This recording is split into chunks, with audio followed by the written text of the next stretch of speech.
That is silly me.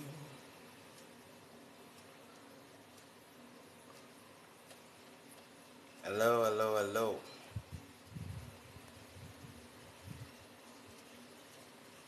How is everybody doing?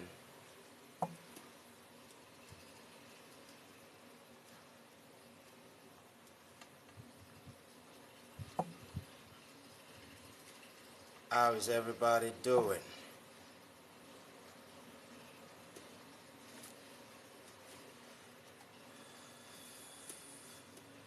Join me, join me. Some people are still offended, are still angry because of the outcome of the election. Guys, one of the things I tell my people, my friends, is that politics is a business. And it is certain people's business. And I asked them to differentiate between, political consciousness and political support.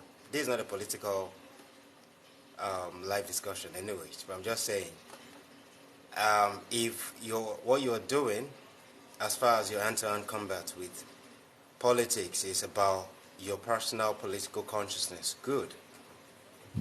But if you're just jumping on the bandwagon of, the propaganda that is being wielded by the politicians, you're just allowing yourself to be a puppet in their chess game. Because to them, politics is business.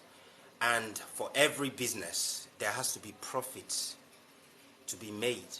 And if you are into this thing, not because of your political consciousness, but because you're just allowing yourself to, be a puppet in their chess game, be a pawn in their chess game, then you have yourself to blame for it. Okay, it's happy International Women's Day, and I want us to have a very, very short but robust conversation, about women.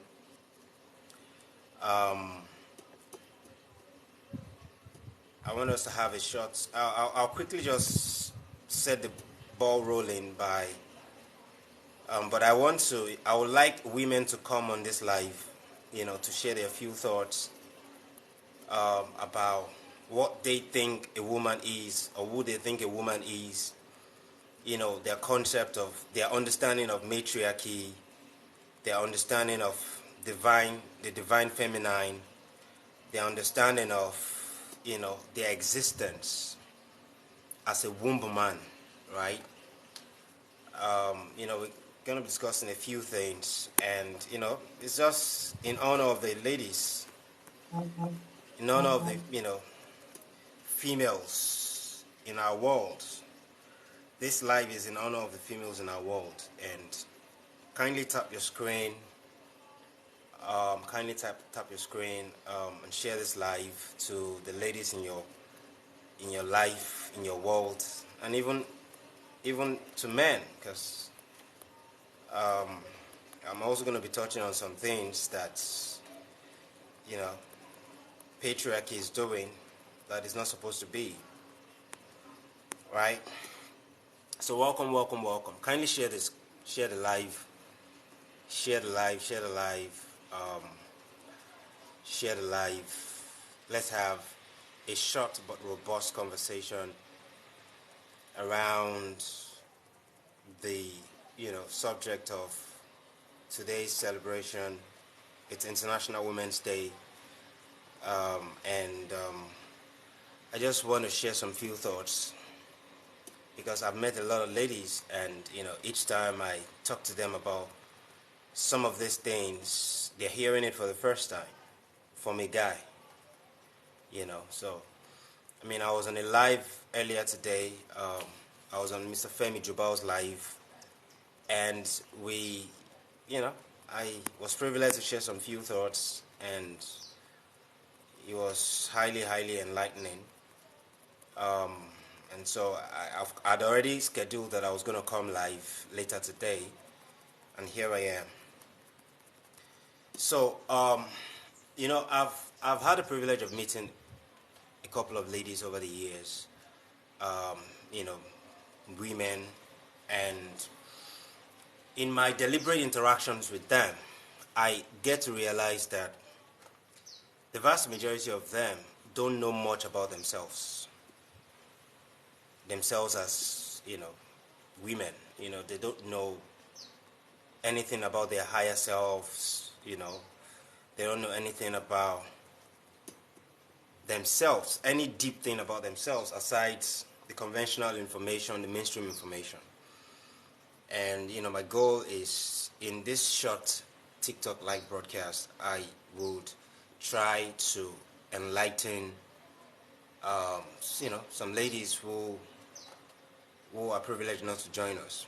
Right now,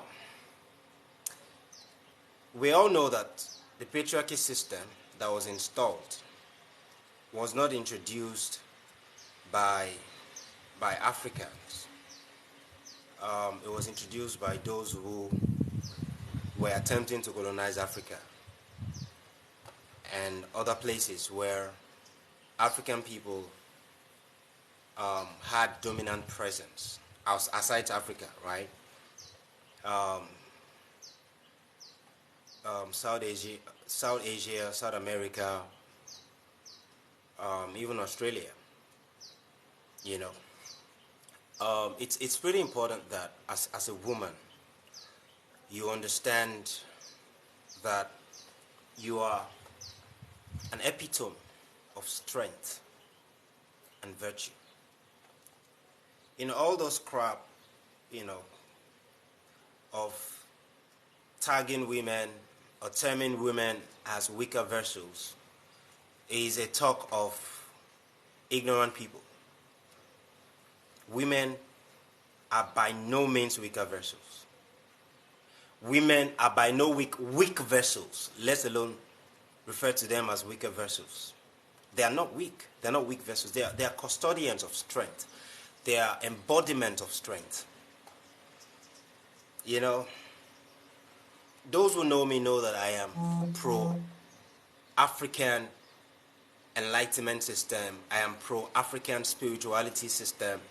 I am pro-African entrepreneurial system. So if I'm going to share any thoughts, it has to align with the universality of these systems. Matriarchy is the host of humanity. Matriarchy is the host of humanity. Our host on this planet are women. We were given birth to by women. They ushered us through their womb into this world. And because of the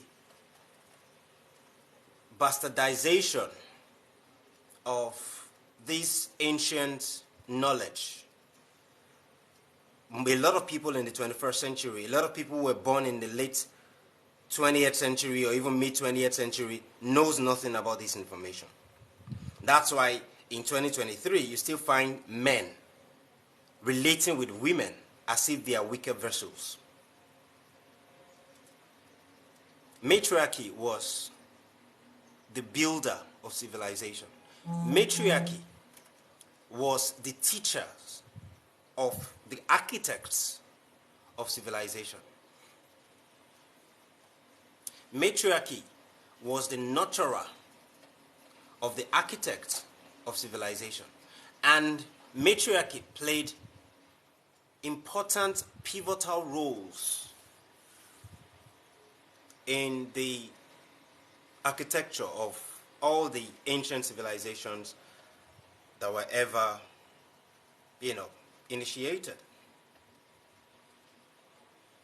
In Africa, in traditional African communities, matriarchy was highly revered by patriarchy, by African, traditional patriarchy, not the Caucasian design patriarchy. It's pretty important that ladies, girls, women should understand their natural endowment. This is not even something that they acquired after they were born. This was something that came with the wiring of their existence, the wiring of their divinity. Over the past few centuries, women have been suffocated, they have been beaten down, they have been silenced. Whereas these were the ones who ushered, these are the people who are the custodians of life. These are the people who are the producers of life, the creators of life, being shut down. You know, a lot of corruption was introduced into the African life space in the past millennium. The trans-Saharan slave trade, the transatlantic slave trade, and then the eventual colonization by these different people of the African continent. All of this business of slave trade and colonization in the past 700, 800, 1,000 years have created a massive gulf of disconnection between our ancestors and the future generations of Africans. So they don't know, they are not aware of the exact events that took place, you know, from the days and years of antiquity. The things, the culture of Africa that have existed for entire millennia. The very culture, the very systems, the very civilizations that existed in Africa, that chaperoned all the technologies that, you know, the Caucasians have stolen into existence. Women played major roles. First of all, understand that the brain of a woman is more dynamic than the brain of a man. It's fact, scientific fact. Based on the natural endowment of a woman, the brain of a woman is more dynamic than the brain of a man. The brain of a man is just linear. The man's brain is linear. It's black and white for a man, black and white. The woman's brain is dynamic, geometric. It's more geometric than the brain of a man. But the only reason you will find any lady who is not operating at dynamic intelligence, holistic intelligence, is because they have been suffocated from childhood by patriarchy. Now, when I talk like this, some people think I'm being unfair to masculinity. No, I'm not being unfair. I'm actually a propagator of justice. I'm a propagator of equity. I'm a propagator of equilibrium, balance. If a woman gave birth to you,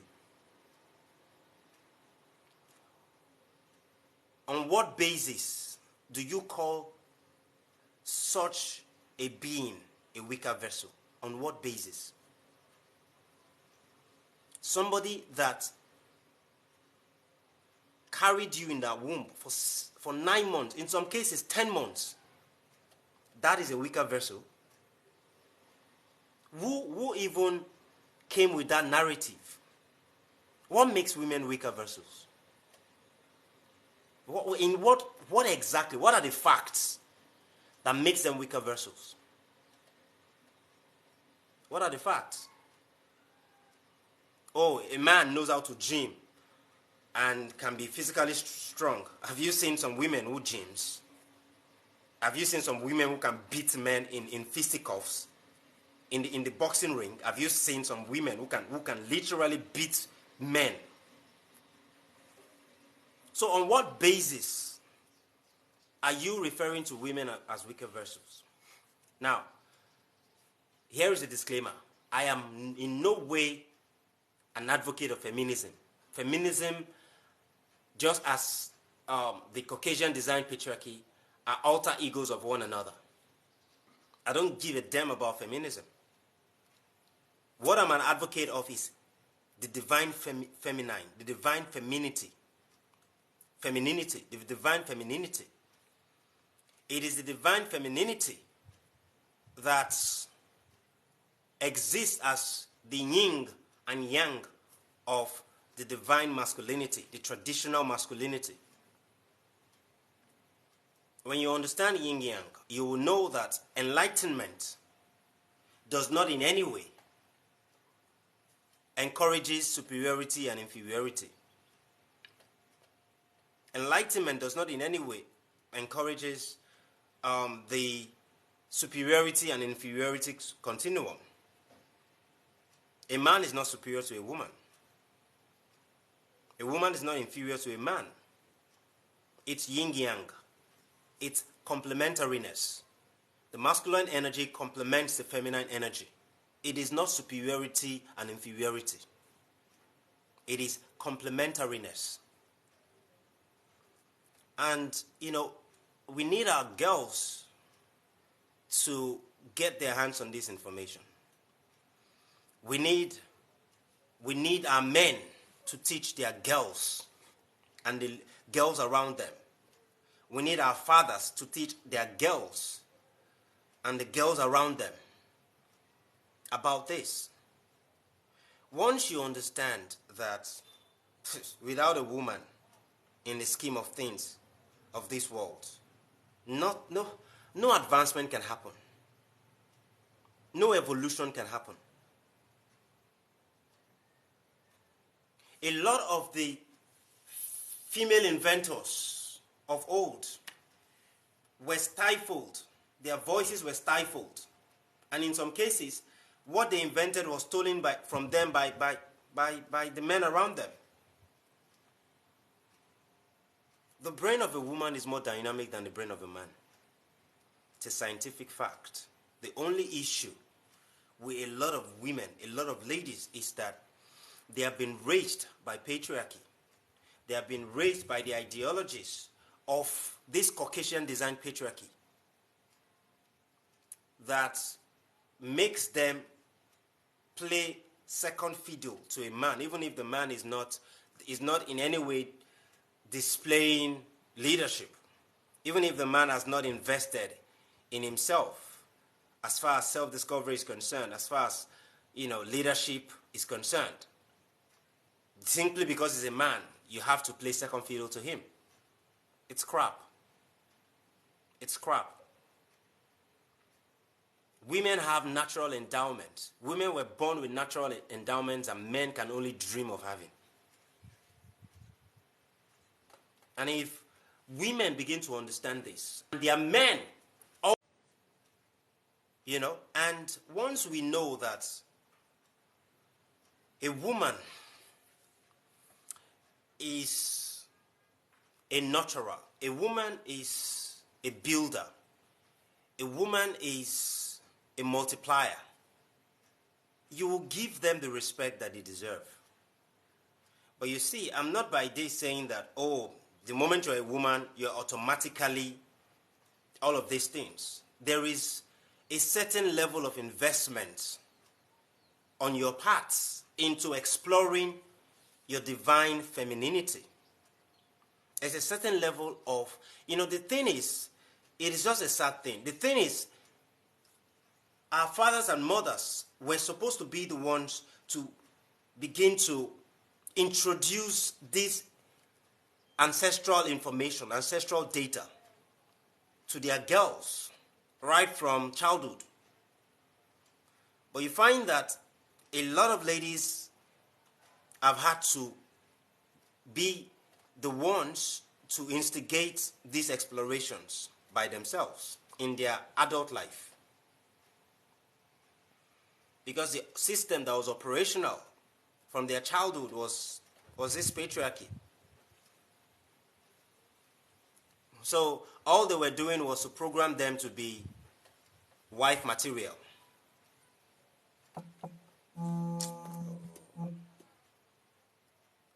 all they were doing was to program them to be wife materials and not to explore their divinity and not to explore their individuality.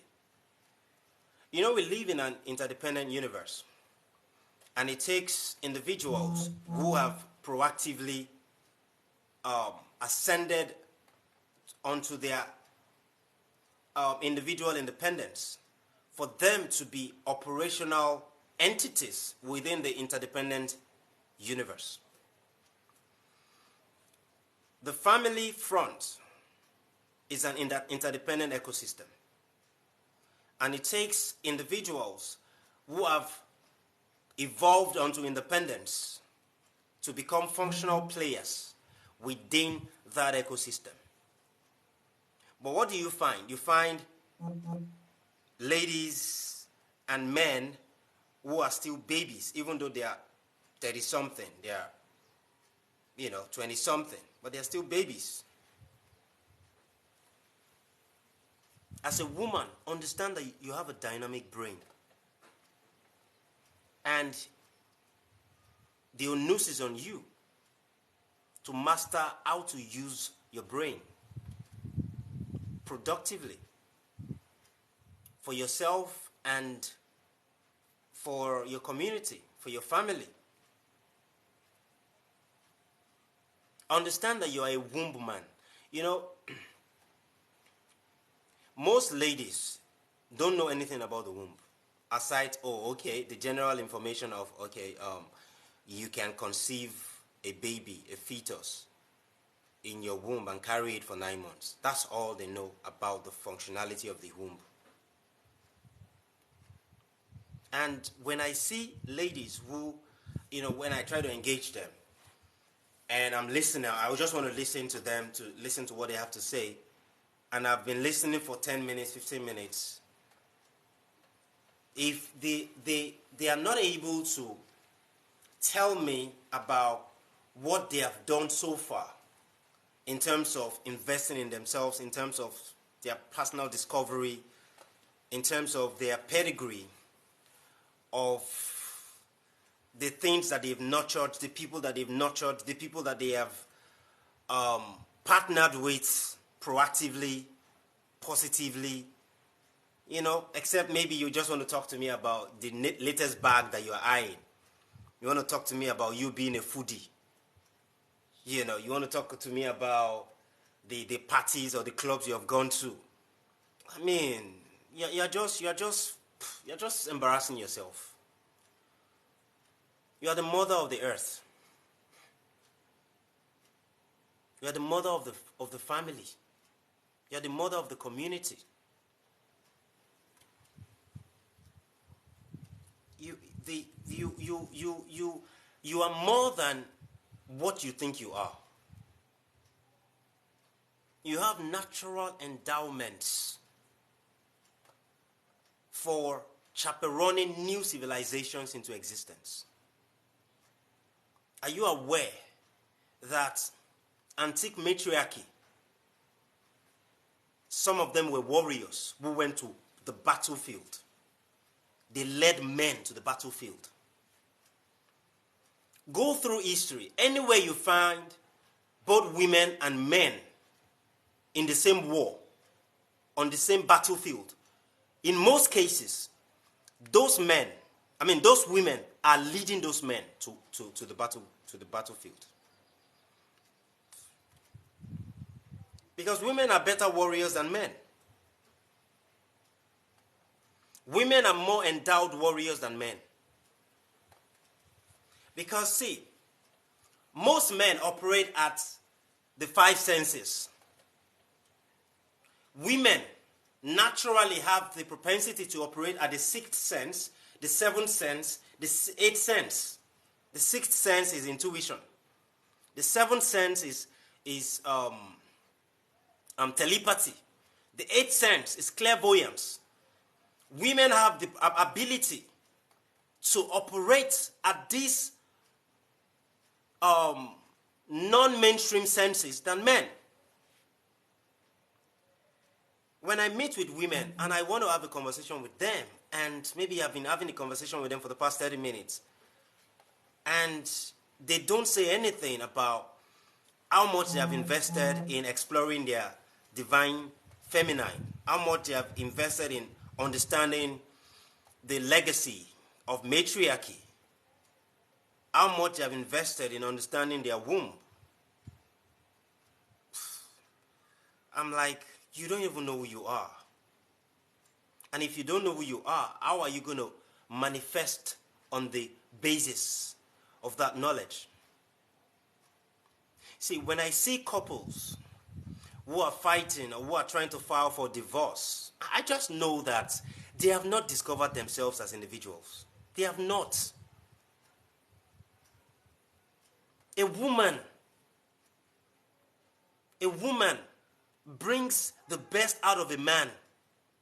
A woman who is exploring her divine feminine.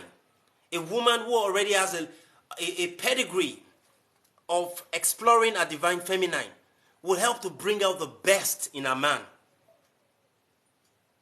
A woman is wired for that. A woman, it is only an ignorant man that will think that a woman is subordinate to him. It's only an ignorant man. It's only an ignorant man. It's only a man who knows nothing about history, who knows nothing about his ancestry. If you want to develop a nation, you need a woman.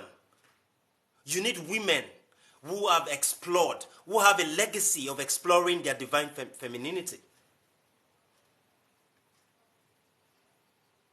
If you want to build a home that would produce great men and women, you need a woman who understands matriarchy, ancestral matriarchy. You need a woman who have been exploring our divine feminine. You need a woman who understands the power of our womb. You need a woman. When I talk about exploring your divine feminine or your divine femininity, I'm talking about wielding intuition on cue, not just based on reflex. Wielding telepathy on cue. You don't need a telephone to make your husband think about you, or to make your boyfriend think about you, even if he is 1,000 kilometers away from you. Telepathy. That is proof that you have been exploring your divine femininity. Clairvoyance. Something is about to happen to your loved one. You see it 30 minutes before it happens. You see, these are the women I'm talking about. Not all these children who have refused, not all these grown-ass babies who have refused to invest in the exploration of their divine feminine. A woman was born with more dynamic natural endowments than a man. I don't care how intelligent that man is. I don't care. I don't care how intelligent that man is. I don't care how powerful that man is. He must pay obeisance to a woman who is perpetually investing in the exploration of her divine feminine. It's pretty important. Don't be a puppet. Don't be a puppet of a woman. Don't be a puppet of any man. Be a man that nurtures. Be a woman that nurtures. Be a woman that nurtures everything around you. Be a woman that nurtures men. Be a woman that nurtures children. Complementariness is what masculinity and femininity is about. Not superiority and inferiority. No man is superior to any woman. No woman is inferior to any man. Once we establish the yin-yang, the universal yin-yang. Yin-yang is not about superiority and inferiority. It's about complementariness. It's about the traditional masculinity complementing the divine femininity, the traditional femininity. Everybody knows their place. The man knows his place, the woman knows her place. And a man is not trying to be a woman, and a woman is not trying to be a man. You all know the aberrations that is happening right now. These are not things that you will find Africans initiating. It is these same people who are the initiators of corruption. There is a natural order. And once you understand the natural order, it becomes so easy for you to operate in your higher self, in your higher self. The exploration of your divine femininity is about connecting with your higher self. It's about connecting with your higher self. When I see couples, they're trying to file for divorce.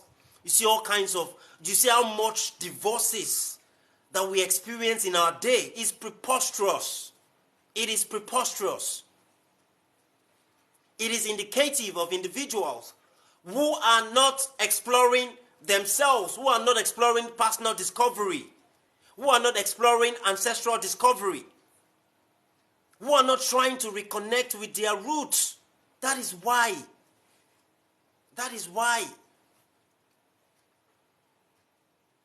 A woman plays a significant role in nation building, in community building, in homemaking, even in business building. Go and look at any man that is doing very well in business. His secret are certain women in his circle, certain highly intelligent women in his circle. Go and look at any man, whether they are billionaires, whether they are multimillionaires. Go and look at any successful man. There are intelligent females in his circle who are the secret of that success. When you understand your divine feminine existence, it's a game changer.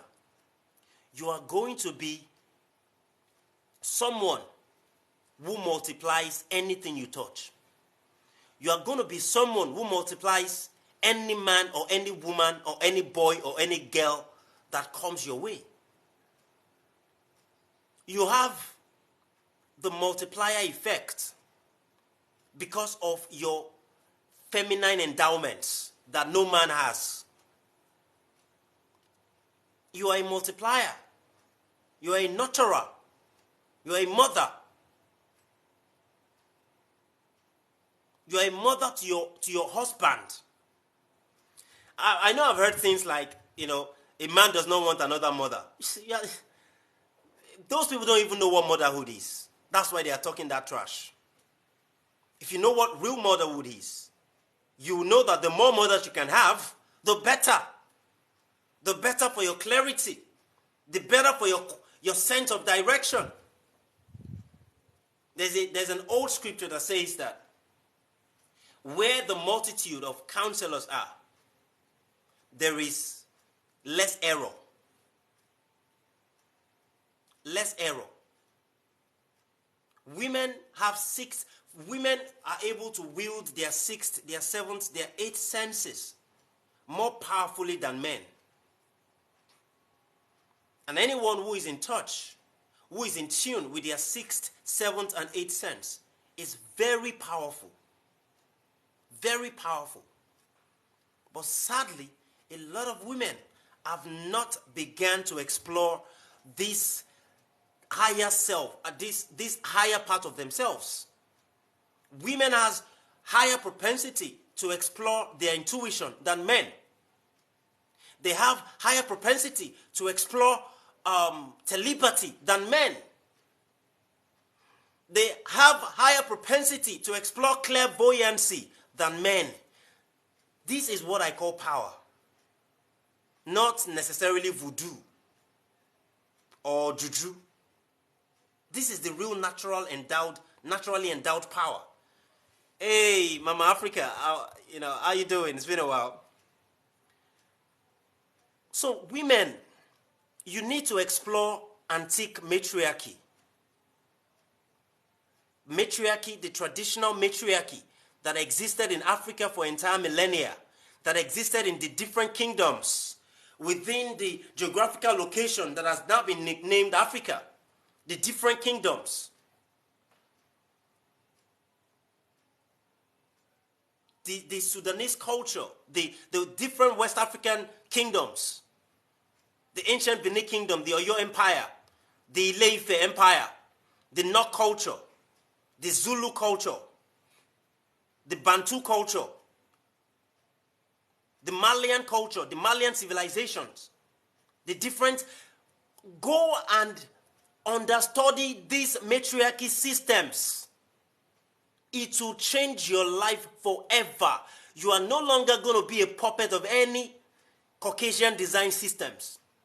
You are going to explore your true power. As a woman, you are the mother of any nation. You are the mother of your home and everybody in that home. You are the mother of your man because you have a womb. And for some other reasons, for some other reasons, when a woman can invest in the exploration of our divine feminine,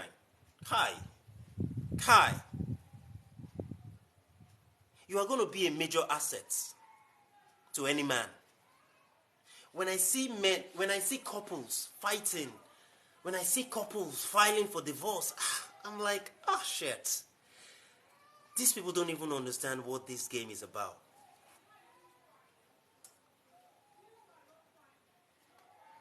When a woman, and see, this information is for both men and women. This information is for both men and women, but of course, particularly for women.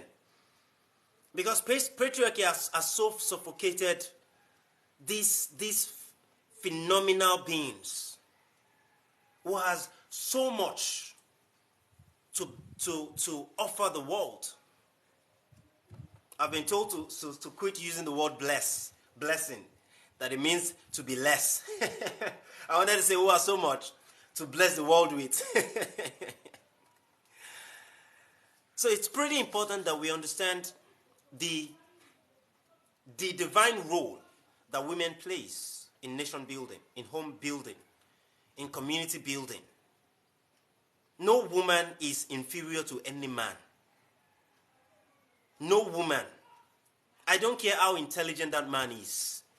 He must pay obeisance to the divinity of women. He must perpetually record, most especially, I've seen men who married highly industrious women, highly intelligent women, highly spiritual women, and these lame-ass men are still trying to ego trip these women.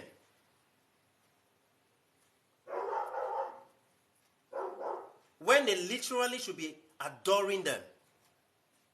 There is no woman who have invested in the exploration of her divinity who would want to look down on a man, most especially a man who is offering leadership. There is no woman who have been investing in connecting with her higher self who is going to be a feminist. Doesn't happen. She knows what her divine femininity is about. She knows the responsibility of her divine femininity.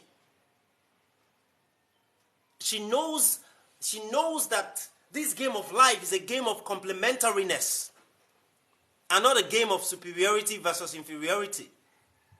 She knows that she is the multiplier in your life. She knows. And she's not going to call you out. She's not going to rub it on your face. She came with that endowment. She came from her mother's womb with that endowment. to multiply anything she touches. So it's pretty important that we understand that women are special beings, special creatures. Women are not to be put down. You can't put a woman down in my circle. You can't. Most especially if the woman is resourceful, intelligent, ever investing in exploring our divinity, exploring our femininity. You can't. You just can't. You can't. Nobody will marry my niece or my sister and maltreat her. It's not possible. Nobody will marry the daughters of my friend and maltreat them and talk and suffocate them and choke them and not give them the space to blossom. It's not possible. It's not possible. So yeah, I thought to come live, and I would really like to hear some of your thoughts. I see some powerful women on this live. Mama Africa, Kini Pop, please send a request. I'll need you to educate. Ajia, send a request. I'll need you guys to educate, some of the ladies who might be watching. DJ Grace, please send a request. I know that you guys are invested in the exploration of your divine feminine. I'll like send a request. Today is your day. Hello. Celebrate you. Yay, Mama Africa. Hello, hello. How you doing? Good to have Uh, you. Thank you. I'm fine. How are you? I'm very fine. I'm very fine. Mm-hmm. I hear you're preaching today. I'm always preaching, but today just happened to be International Women's Day, so I thought to come live. So, Okay. you have the floor. You have the floor. I know that you have some gems. You are somebody who is perpetually dedicated to. Yeah, yeah. It is what it is. Africa needs more of your kind. I mean, you are a nurturer. You are a mother. You are a wife.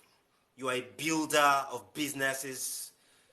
You are a dynamic being, right? You have invested a lot holistically. You have invested, multidimensionally, right? And so, I'd like to hear from you.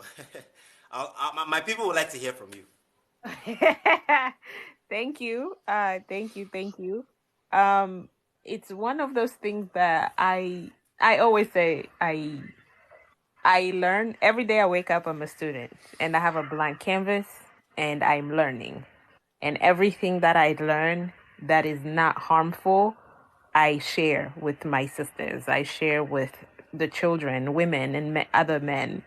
And it's for the betterment of our people. Our people come first. When you mention how when a woman understands herself, she will not be a feminist. It's a tug of war that I have with my sisters, and I understand where they're coming from when they hold on to that ideology of feminism. But it takes time to break that down. It takes time because you have to reset yourself the way the system has built you up. And that's a lot of work. And that is a work Exactly. that there's a percentage of us who they don't want to do that work because it's painful. You have to break the foundation. And on the other side, you don't really know what's on the other side. So you have this fear of the unknown. So you rather stay on this side because it's comfortable. Because you know that on this side, if you fail, you can pick up yourself this way. If The you, familiar, the yes, familiar comfort zone. yes. So on the other side, you don't really know that if you win, somebody's going to clap for you. Because on this side, Exactly. that's what works, right? On that side, you don't know if they have a Forbes magazine that will put you up there like you've accomplished so much. Hi, Shani. So it's a fear, but that fear also, it's based on our foundation, the foundation that we were given through the indoctrination of our what is it, whatever Abrahamic religions that we are practicing. That's what built us. So we move from there, we operate from there. But once your intuition is reset, and you center it in your Africanness, in your African identity, in your Black identity, in your people, then you will understand how to move. You'll understand how it's easy for you to sit and listen with your intuition. You no longer have to make so many plans because the universe is guiding you, because you have that energy to move things. And I think when we say we have the energy to move things, people expect it to be like magic, right? Like I'm moving rocks and bricks and things. It's like, no, that's not how it is. When you walk into a room, you bring in a certain energy, good or bad. You're the one that's bringing it in. So whether the room was already bad or good, whatever energy you bring in will change the energy in that room. So which one are you moving with today? How are you getting home to your children? How are you walking into an office if you work? How are you going to the market? What energy are you taking around your fellow women? What energy are you taking around children specifically? What energy are you taking around men? What energy are you taking in general around other African people? You have to ask yourself, what every morning you ask yourself, today, what's my role today? How do I get to participate in the growth of our people, in the growth of myself? How do I grow today? And if it didn't happen today, you hit a reset, you do it tomorrow. There's also another day. You do it again tomorrow. You figure out what went wrong today and you do it again tomorrow. And because this is how you teach yourself. You teach yourself to be, it's like a repetition. Because remember, everything that we were indoctrinated in were repeated to us multiple times, multiple times. The same prayers before food, the same prayer before class, the same prayer in church, the same prayer, wherever you go, it's repeated, right? So in order to undo that, we have to repeat. It's like we're going backwards, right? So we have to repeat those things over and over, but you are repeating things that are practical to your people. You are repeating things that will help your people move forward. You're repeating things that will help our women be better, understand themselves. And it's not about being better as in like we are now the one ruling. Because I don't think we Exactly. understand how big that responsibility is. I don't want that. Um, but it's the one that you understand that when one of us is in one of us is failing, we are there, we pick them up. We don't just jump to criticize. No, we will work in a Yeah. circle where we will call ourselves out. We will call ourselves accountable when we do wrong. We will figure out what is happening and how to move and how to be. But when we are in a space where one of us is, we have to move on one accord. And I know sometimes a lot of people think that the idea of all of us having the same mindset is dangerous, but I don't think so. I don't think so at all, because I think that if we see a vision and we move about it, the more of us we are, the easier it is to accomplish that. But the less we want to be the opposite of the other one because my sister's doing this, I don't want to do that. So it's not that you don't want to do it because you can't, but you just want to be the opposite. Because somehow we were taught that we live in the world that it is, you can be, it is democracy and this and that. So you have to be the opposite of something in order to. No, it's okay for you to be on Exactly. the same page with your sisters. It's okay for you to be Exactly. on the same page with the market women. It's okay for you to be on the same Exactly. page with your boss. That's fine. That's Exactly. okay. It Exactly. doesn't take away from your womanhood. It doesn't make you less of a person. Exactly. Exactly. So, and this idea that women cannot get along, I really want us to stop speaking that into the energy, because we are manifesting things that are so dangerous to ourselves. The women, we grew up watching our mothers run the market. Mm. I've never heard them burn a market down. Have you heard market women burning their own market? But for some reason, we Exactly. believe. But for some reason, Exactly. we believe that women cannot get Exactly. along. Every market, every traditional market It's that women. have existed were built by women. Yes. Were built and run by women. And they Yes. tell us that women don't get along. Where did they get that narrative from? Exactly. Those are the questions we have to ask ourselves now. Because now we believe it. Now we go along with it and we run with it. And you come across a lot of our sisters who are like, I just don't know. I can't have too many, you know, friends who are women. We don't get along. I only get along with guys and stuff. And I'm like, well, you have to figure out why. Because you are the common denominator now. Because Exactly.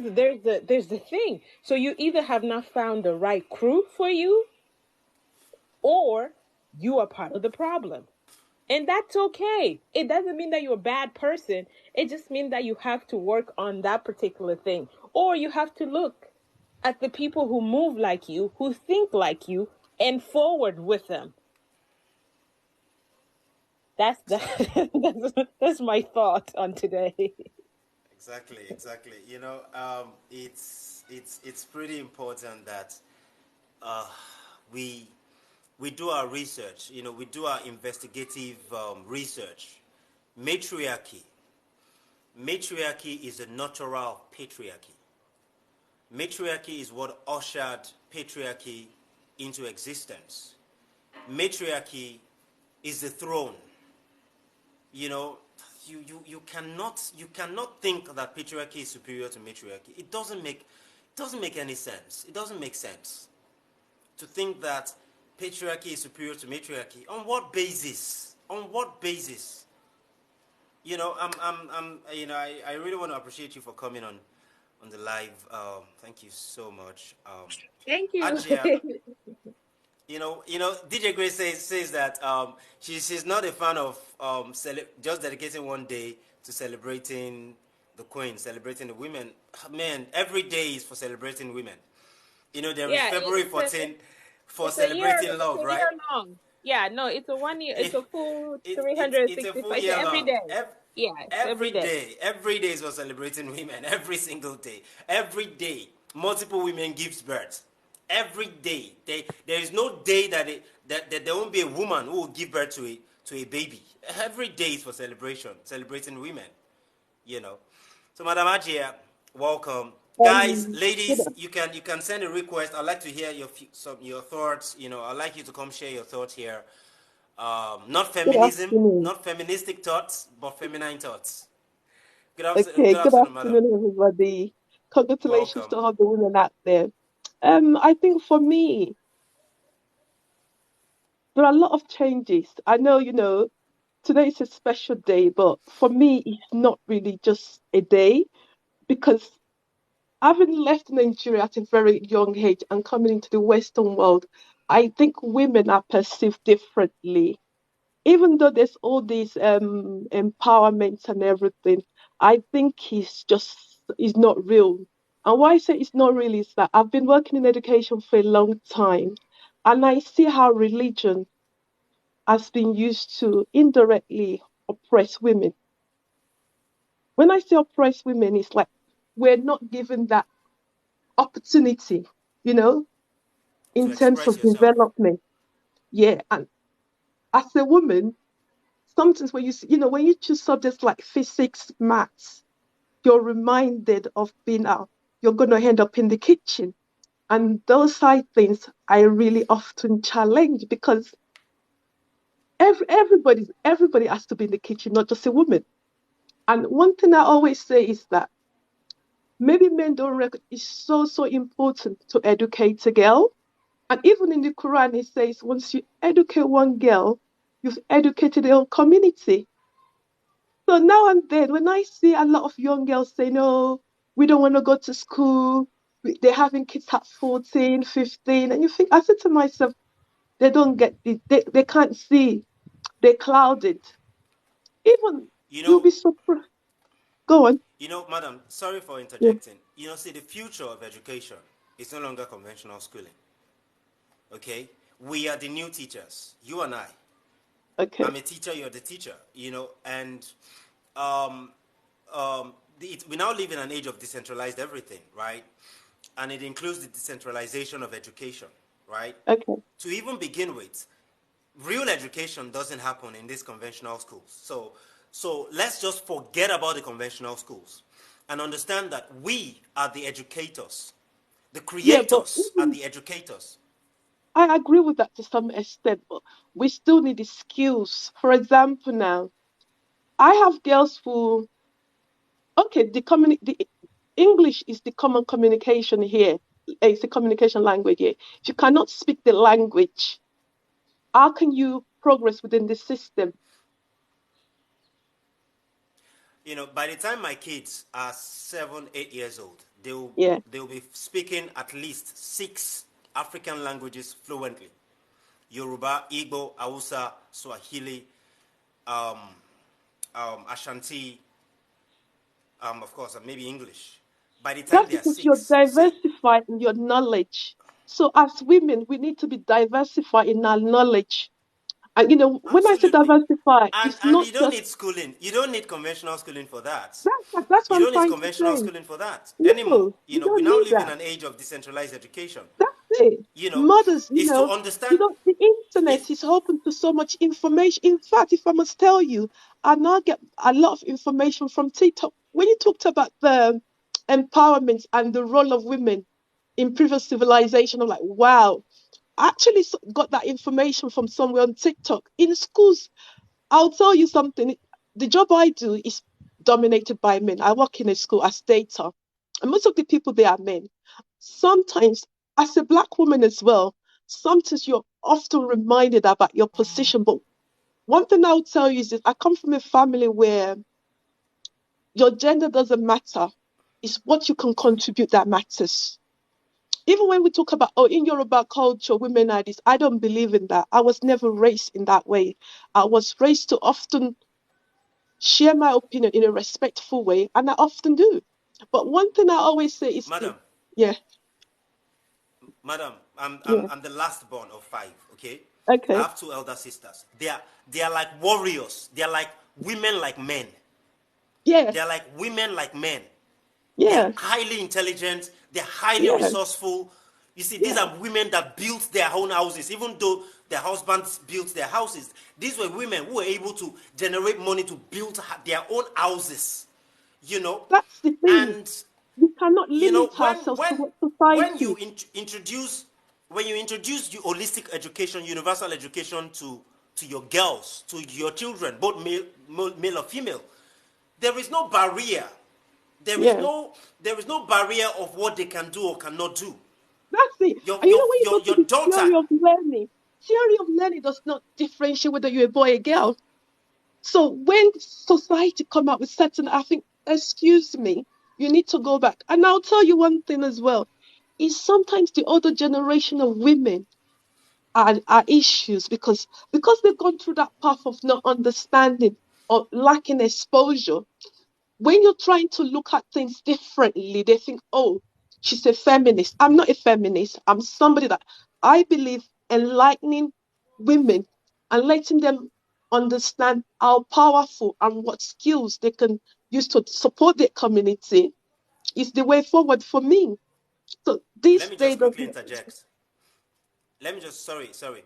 Any Yeah, man who calls you a feminist because you are an advocate, right, of borderless enlightenment, you're an advocate of universal education for all.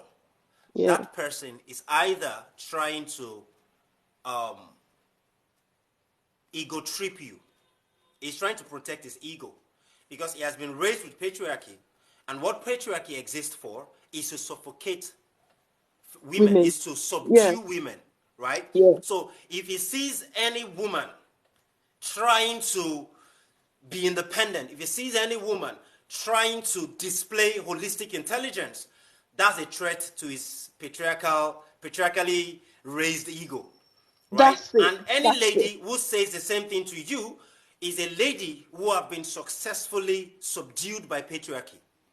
A That's lady the thing. who doesn't see herself as somebody who can marshal value, Yeah.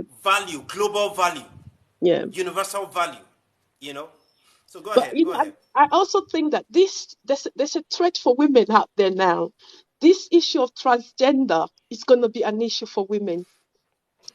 And what I mean by that is that I'm not sure about Africa. In the Western world, even in secondary school, there have been now increasing cases of girls wanting to be men because they feel that women are not highly respected. They So were they were raised, these people were raised by the ideologies of these these faulty ideologies, by these faulty people. We are Africans. I don't give a damn about transgender. I don't give a mm, damn. We in Africa, our ideology is balanced. yeah, Masculinity and femininity is yin yang, yeah, right? yeah, So yeah. and we know that mother nature is the most superior intelligence. No Oh, intelligence definitely. is more superior to mother nature. So Yeah. if you think that you are intelligent and your intelligence does not align with mother nature, we are going to throw it in the garbage. We don't care Oh, how much definitely. marketing billions, marketing dollars that you put behind trying to advertise or market that thing. We don't care. Yeah, We know better. yeah. We are Africans. You know, our ancestors, we are connected to our ancestry. So we are not going to buy into the faulty narrative or the faulty ideology that you're trying to sell to the world. We know better. And we are I going to do hope better so on the because basis of what you we know know. the more of our people that come to Western world, the more I feel that our culture can easily, you know, like for example, I see more and more families coming into the UK now, and certain core values we instill into our people, the value of families. I think after a while, people lose that connection, and that's where we mothers we're so important. We play such an important role that I cannot overemphasize our role in the home and in the community. Because before we used to have that community connection in the UK, but the community connection has now been broken down. You know, whoever controls the curriculum controls the narrative. Yeah, Madam, are you there? definitely. Yeah, yeah, I'm Whoever here. controls the curriculum, whoever controls the curriculum controls the narrative. This is one of the Yeah, reasons why I'm even not sending my kids to school. I have already, in the past 10 years, I've been doing all kinds of research into understudying universal education. So eventually I was able to come up with a homeschooling and life schooling curriculum. yeah. It is myself, my wife, my friends that will educate my kids. It is not the Okay, conventional school. It is not the okay, mainstream media. And I choose my friends on the basis of ancestral ideologies, not on the okay, basis of Caucasian design ideologies. Right? okay. In Africa, it is said that it takes a village to raise a child. Oh, That is the definitely. ideology I'm going to use to raise my kids. And And also, I'm going to play a role in raising my friends' kids. Because even right and now, I I'm not think married. I'm yeah, already helping you, to raise the kids of my children, of my you friends' know, kids, the kids of my friends. you, I'm already doing it. and, I've been doing it for the And past that's 13, 14 years. And and that's this was the challenge exactly I where had it as comes well. from. Because Sorry, when this was the Haja mentioned that the our children are not getting education, we have to remember what education are we giving them? Because the colonial education that we were given and left with has not helped us advance in any type of formal way, right? But we want to constantly continue to, now we are the one indoctrinating our children, right? Because now we are forcing them to go into the system. It's Exactly. not that we don't want them to have some kind of idea or an education and all that stuff. All that is important. But at the end of the day, what exactly are they learning? And just yeah, like Shay just mentioned, you choose your friend based on how and the behavior that they have that your children will emulate. Because children learn by watching. So if they're watching the Exactly. friends that you have, if you have friends that don't have self-discipline, if you have friends that are out of order, you're going to raise children that are out of order, and you're constantly going to blame society. But at some point, you have to take accountability in where and how you Absolutely. yourself fail them, because you have to Exactly. choose the community and the village that you want around your children. You choose. You are the adult. You are the parent. You make that choice, because something about this friend, something about this family, I like it. It makes sense. So I will want for my child to see that. I want for my child to possibly emulate that. Yes, they are their own person. And maybe that friend is not who they're going to see and want to do. But eventually, around them, what you put around them, it's exactly what they're going to have. Sending them to the regular school, like you said, whoever controlled the curriculum literally runs our houses. We no longer Exactly. have that hold on our children. We no longer have it's free for all. And the ones that are falling pregnant at 14, having children, who are they having children with? Because now it's not just Exactly. our girl children that need help. It is our children in general, boy, girls, all of them Yes. together. We Boy can't child, girl separate. child. Right, Absolutely. we cannot separate the two just because we're like, well, they're boys, they can do this, and no, no, no. Everybody, and when they do something, they get hold accountable together, not separately, but together as a team because they did this together.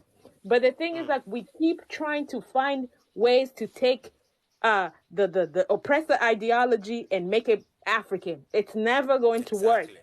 because it was Exactly. never designed for us to grow. Even if we master them, Exactly. we all have degrees in these systems, but none of it has helped advance our continent. I say this all the time. Exactly. We have the top doctors, we have the top engineers, we have the top of everything that the world needs, according to the world.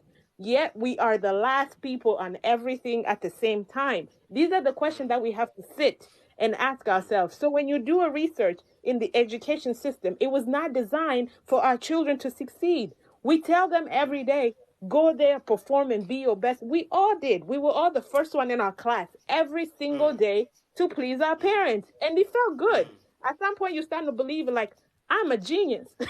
You're like, yes, I can do XYZ. And then guess what? You and your 2 degrees, you finish. Now you have to go look for work. They tell you you're not good enough. You not Exactly. being good enough has nothing to do with how you perform in school. It comes right back Exactly. down to what you look like.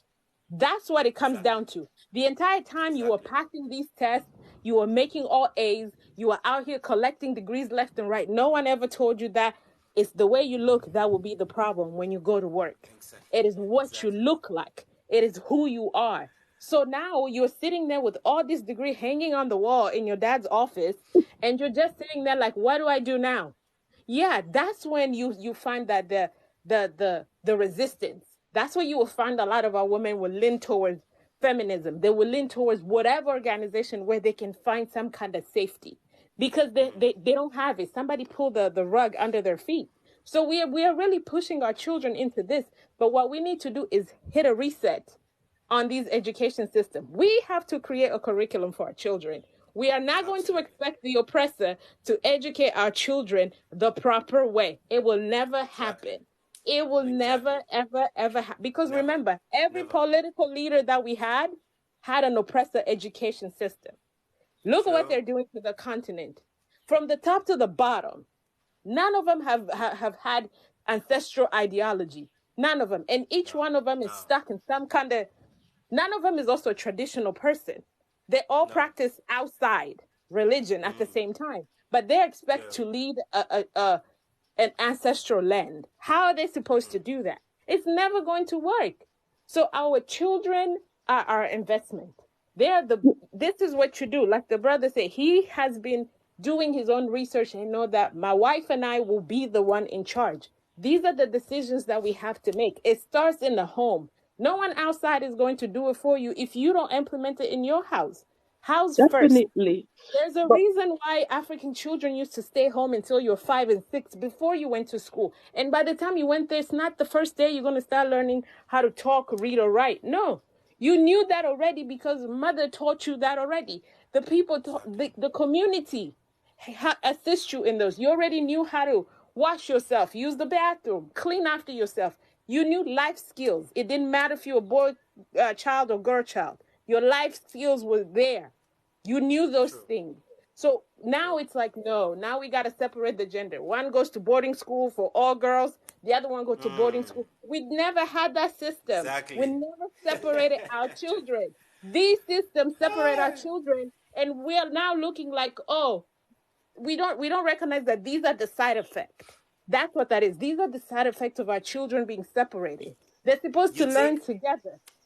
exactly. You take the boys to all boys school. You take the girls to all girls school. You now wonder why they are not able to to form a symbiotic relationship.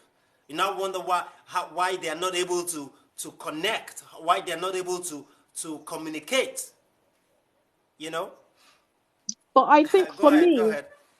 I think, years back, we used to have this community in the UK where the blacks or the families were strong. But for the last 20 years, that family structure has broken down.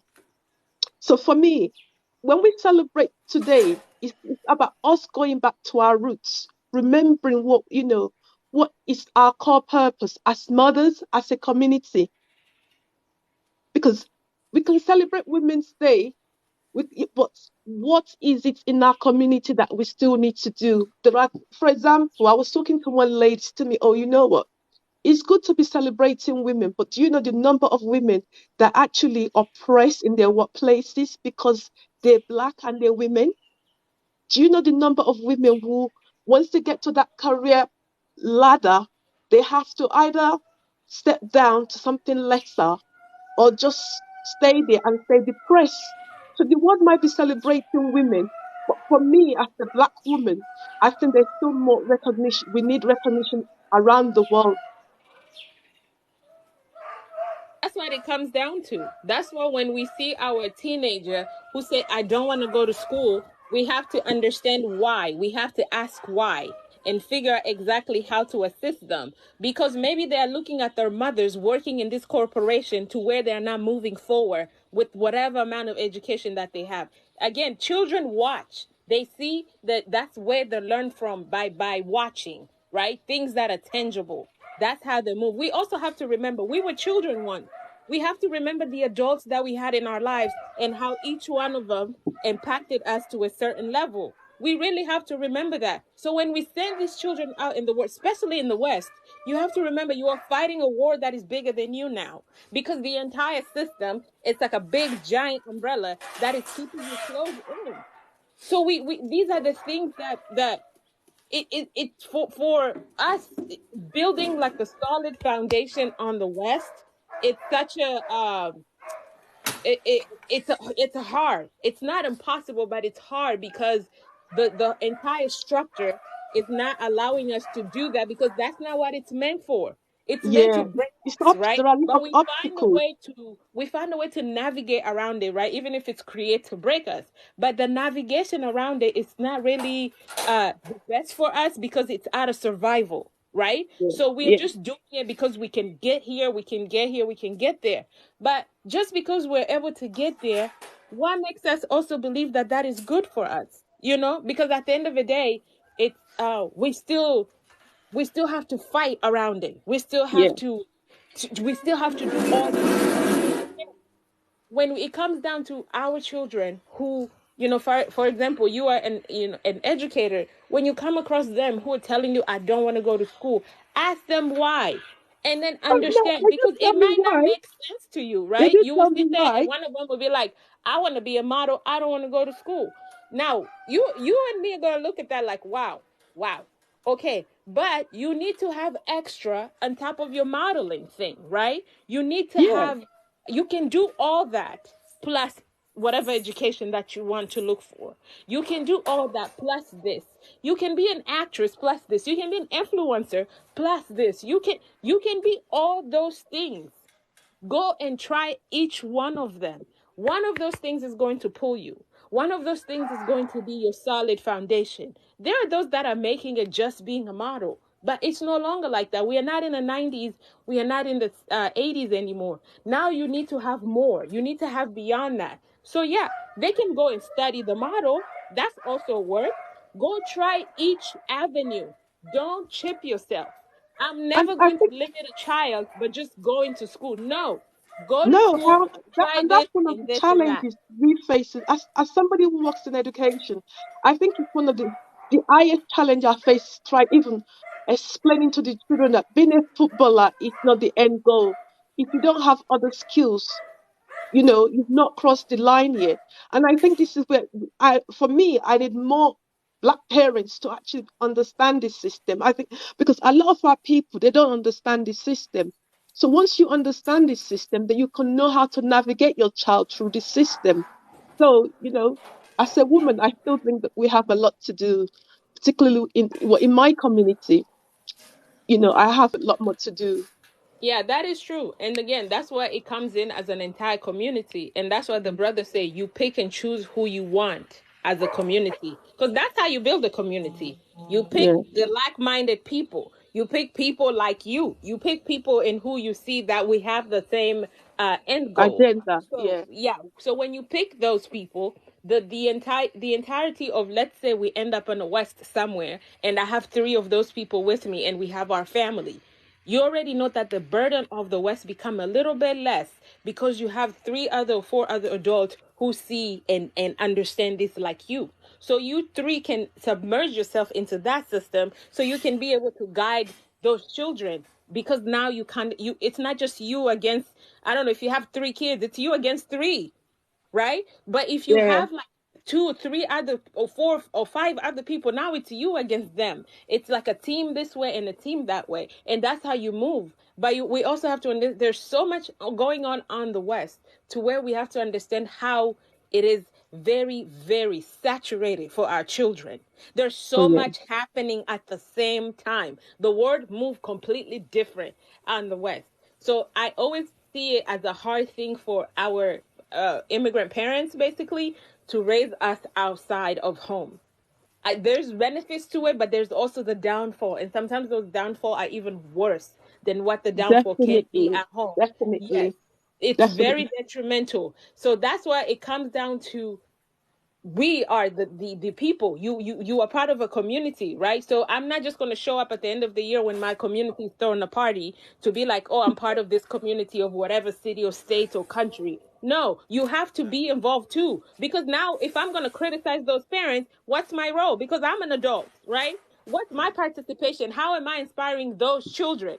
What's my role in their lives? But a lot of people be like, they're not my children. I don't know them. Yeah. There's no such thing as dangerous than finding an no. African woman that tells you that I she will doesn't tell have you something children. though, sister. I don't. Every child When is an your child. African woman, yes, when an Every I child in African the woman, community actually, is your child. exactly, when I an African actually, woman what tell you I she do with doesn't my have children, children? that The woman is children in not my part of my school, I community. actually tell their parents how they're performing. Hmm. Once the child is been involved in the wrong things, I tend to tell the parents. But some of these kids do go back to report me. So sometimes I'm not in the line where do Because I that's the just, thing we keep saying. It's the way the system is structured. It's never going to work in our favor. yeah. Exactly. So That's what that is, unfortunately. I too am an educator, but it's for the younger children, very, very okay. small. It's Oh the no, I'm same thing. secondary school, and No, it's I in have fact, the toddlers. I have the toddler, the small one. And from oh then no, you can already predict what's going to happen because you see it happen every day. I grew up yeah, in the system. I know what's going to happen. And yeah, you can try your best to prevent it. You can only put what is it? You can only plant a seed, because you are one woman's band. So you plant the seed and you let somebody else one day is going to water the seed, and it's going to grow.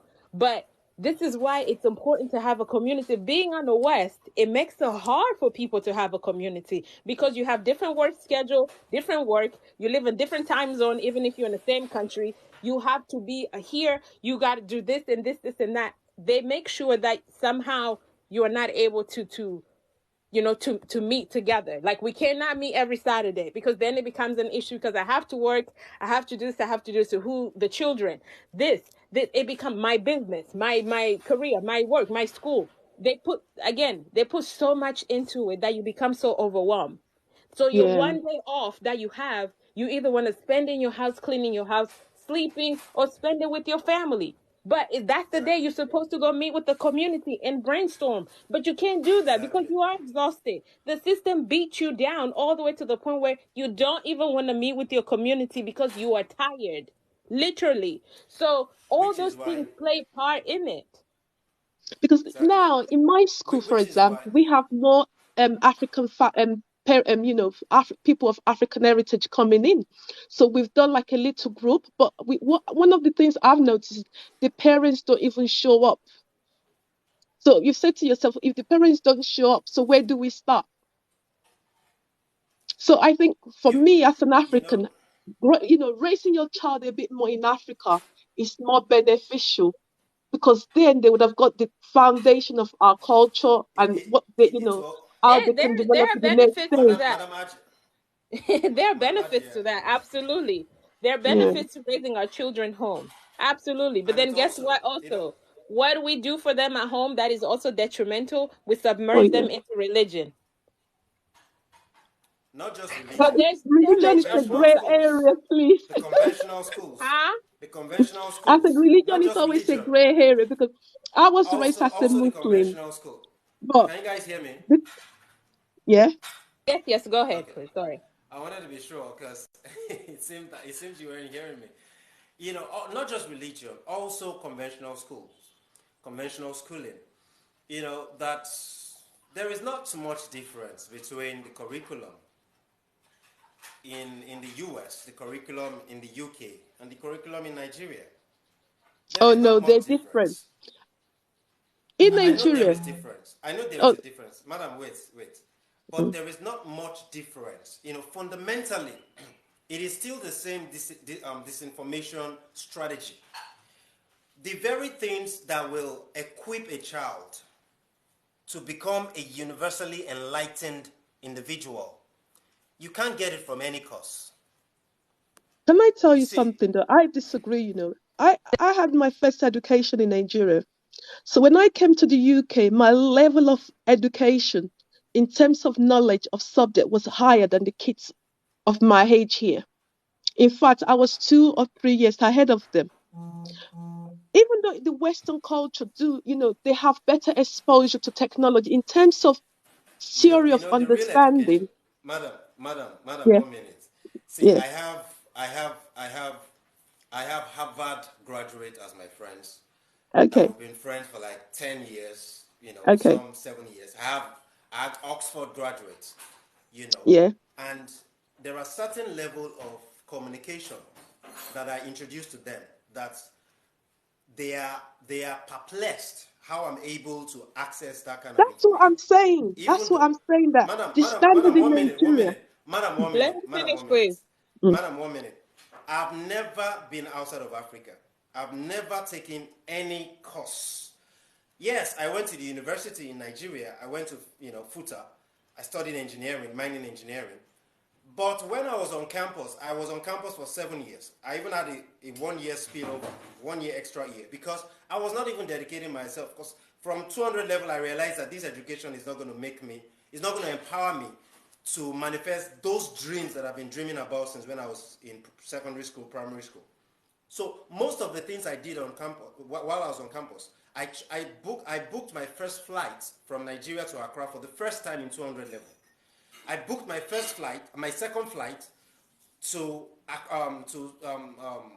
Johannesburg for the first time in 400 level, because I was trying to understudy what real education is to an African, not just some knowledge that they've created a paparazzi around. The real knowledge that equips an African to flex their holistic intelligence to build Africa. See, some of these guys are PhD holders. Some of these guys are multiple master's degree holders. And anytime we have a Zoom conversation, they are perplexed. They are wondering, because I began to understand that real education, real empowering education, the kind of education that equips an African to be relevant in life, is really not gotten from school. It takes ancestral examination, ancestral discovery. It takes reconnecting with your antique roots for you to gain your hands, to get your hands on the education that will equip you as an African that can conveniently be head to head with anybody from any continent of the world. It is not the education that was designed, or it's not the knowledge that was designed by the Caucasians that will empower you. I don't care whether the name of the school is Harvard. I know a lot of them. Okay, think about it. How many Harvard graduates or how many Oxford graduates do we have that are Africans? We literally have up to 1 million. But Africa is still the way it is. Because Oh, the knowledge definitely. or the education that they get is not an education that is Afrocentric. It's not an Yes, education that equips you to yes, build Africa. It's not an education that equips you to be a universal African, to be an African that is universal, an African that is able to understand astronomy, an African that's that is it. able to understand metaphysics, an African that is able to understand your ancestral archived knowledge, an African that is able to understand your culture from antiquity. Those information will never be gotten from Harvard or Oxford. And for as long as you're trying to irate those information or those knowledge you're getting from those so-called Caucasian schools, you are going to get those information, no doubt. You're going to get those knowledge, no doubt. But it's going to be like a square peg trying to be fitted into a round hole. It's still not going to help build Africa. It's still not going to help create quantum progress in Africa. That is what I'm talking about. I'm talking about something. I'm talking about the knowledge, the body of knowledge that you can get your hand on that will equip you as an African to help contribute your own ingenious quota to helping to create quantum progress in Africa, quantum development in Africa. I That's what I'm get you. talking about. Yeah, yeah, I get you. Definitely, definitely, definitely. That's 100%. I understand that. I definitely understand that. Understand that. I understand that. I think, but for me, I think I left Nigeria in 1982. There's a lot of difference now. So for me, I still felt that the exposure I had in Nigeria in terms of exposure to politics, science, and cultural has actually had an impact to the way I relate in the Western world. And that's actually had an influence on how I raised my own children as well. Because I felt that for me, I had that embedded knowledge, the yearn to Madam, learn, the yearn to Madam, I yeah, will want to have a one-on-one with your children because I will not take your word for it. I will okay, want to have a okay, one-on-one with your children because okay, see, I've mentored more than 3,000 African kids and teenagers between 2006 and now, right? And most of the information I used to mentor these kids are non-conventional education. You were saying that maybe it's different now. See, I kid you not, and maybe it's even worse. The conventional schooling setup is worse now compared to when you were in Nigeria. Forget that thing. yeah, yeah. Mama Africa says it's still the same. I bet to disagree. It's worse now. I ask, yeah, exactly. The thing is, like, for me, even if we grew up on the West, right? We left home and grew up on the West, no problem. You get to the West and you realize that you're a little bit more advanced in how they teach, no problem. The ones that we left at home, who had the advance that we had, right? You were 3 years ahead or something like that. We left them at home. They graduated and they start. How have they advanced the continent with that advancement? It hasn't gone anywhere because there's no education on a global scale that is built to help African people grow. It's not. We are built to help everybody else but ourselves. We really have to accept that. And then once we accept that, then we'll be able to figure out, like, this is not working. Because even for you, the example that you say when you talk to the parents or the parents don't show up, why do you want to force them into that same system? Because that system is not of our people. It's the system that Exactly. is designed. You are working for that system. Now this is why I always say we have to understand how we are participants into our own destruction, right? You're not necessarily getting up and be like, I'm going to go and destroy the children. No, but you have work to do. And we all do. Like I said, we all have these degrees. And that's what's happening. But now we are the participants in the destruction of the next generation and the next one Exactly. and the next one. Because we think that what we're giving them is great. But what we're giving them has never worked for us at all. I don't want to have one of our children to work for NASA. I don't want that. Why can't we have the entire NASA be built somewhere in Gabon? Why can't we have the entire whatever be come from there? And it doesn't have to come with children that hold PhD. It doesn't have to No, come with Mama the children Africa. who have these Ah, degrees. shit. No. How Mama many times Africa, did we grew what up you're watching our saying brothers build cars with wires on the street? Didn't we all did that as children, right? We is watched bringing them build tears to my homes. eyes. What you're saying is Ha. bringing tears to my eyes. There are literally more than There are literally more than at least 100,000 institutions, schooling, primary, secondary, university in Africa. And none of those institutions authored their curriculums by themselves. None of those institutions has curriculums or curricula that was authored on the basis of ancestral ideologies, on the basis of ancestral education system, on the basis of ancestral enlightenment system. None. How is Africa going to grow? How is Africa going to experience development? It will never happen. Look at the adults that we have. Look at the adults that we have running countries, running homes even. Let's talk about that. Where's that going? Even those that are saying that they're entrepreneur. If your mindset is entrepreneur from the oppressor, you're oppressing your people. You are not helping them move forward. How many doctors do we have? But today our children are still dying from malaria. We have doctors. Why? What is stopping them? Why? Because they didn't learn. They learned Western medicine, right? They did not learn our herbs. They're no longer touching to that. The herbalist is becoming the enemy of the system, to where now they're being hunted, to where they have to close practice. Yeah, the doctor.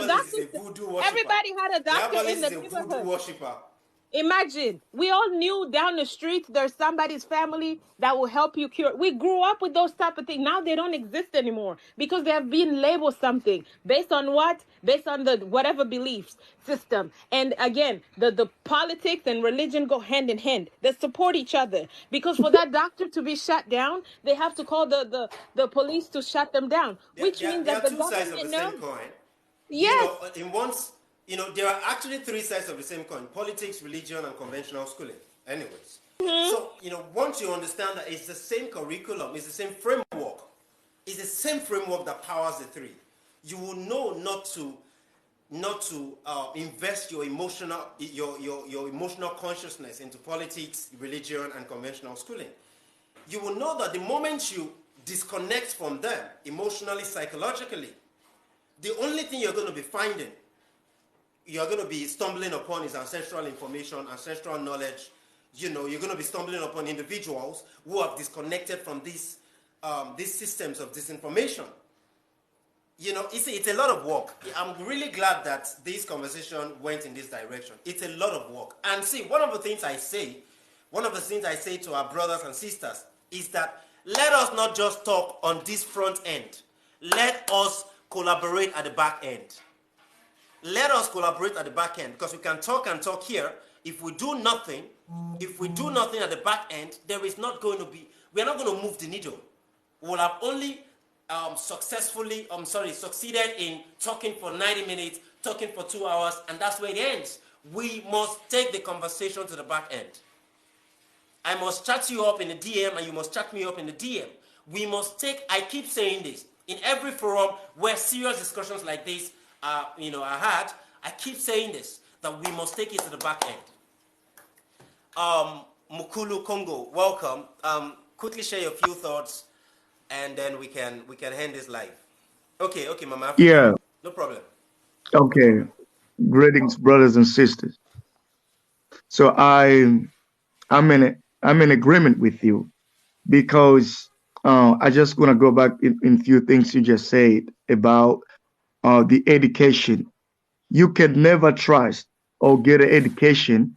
You can never let your oppressor educate you and educate your children to advance your agenda.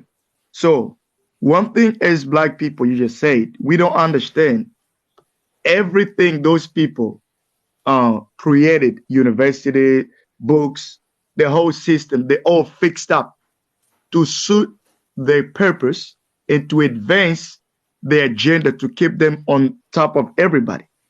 So one thing we, as you say, like the greatest the Honorable Marcus Garvey said, if you organize a lot, you're gonna get a lot. If you organize a little, you're gonna get little. If you don't organize, you will get nothing. You see, so one of the greatest weapon has been used against the black people is this organization. And also we lost a sense of collectiveness. You know, when we talk about children, our black boys and girls are miseducated. So in African perspective, we all agree that it takes a village to raise a child, right? True. So Yes. when we don't have this sense, because as long as we won't be able to understand the system we live in. Okay, you just mentioned who are putting Africa into this mess. The same leader who studied at the white universities. They have PhDs, they have masters. We have scientists. They can't even explode our mineral resources.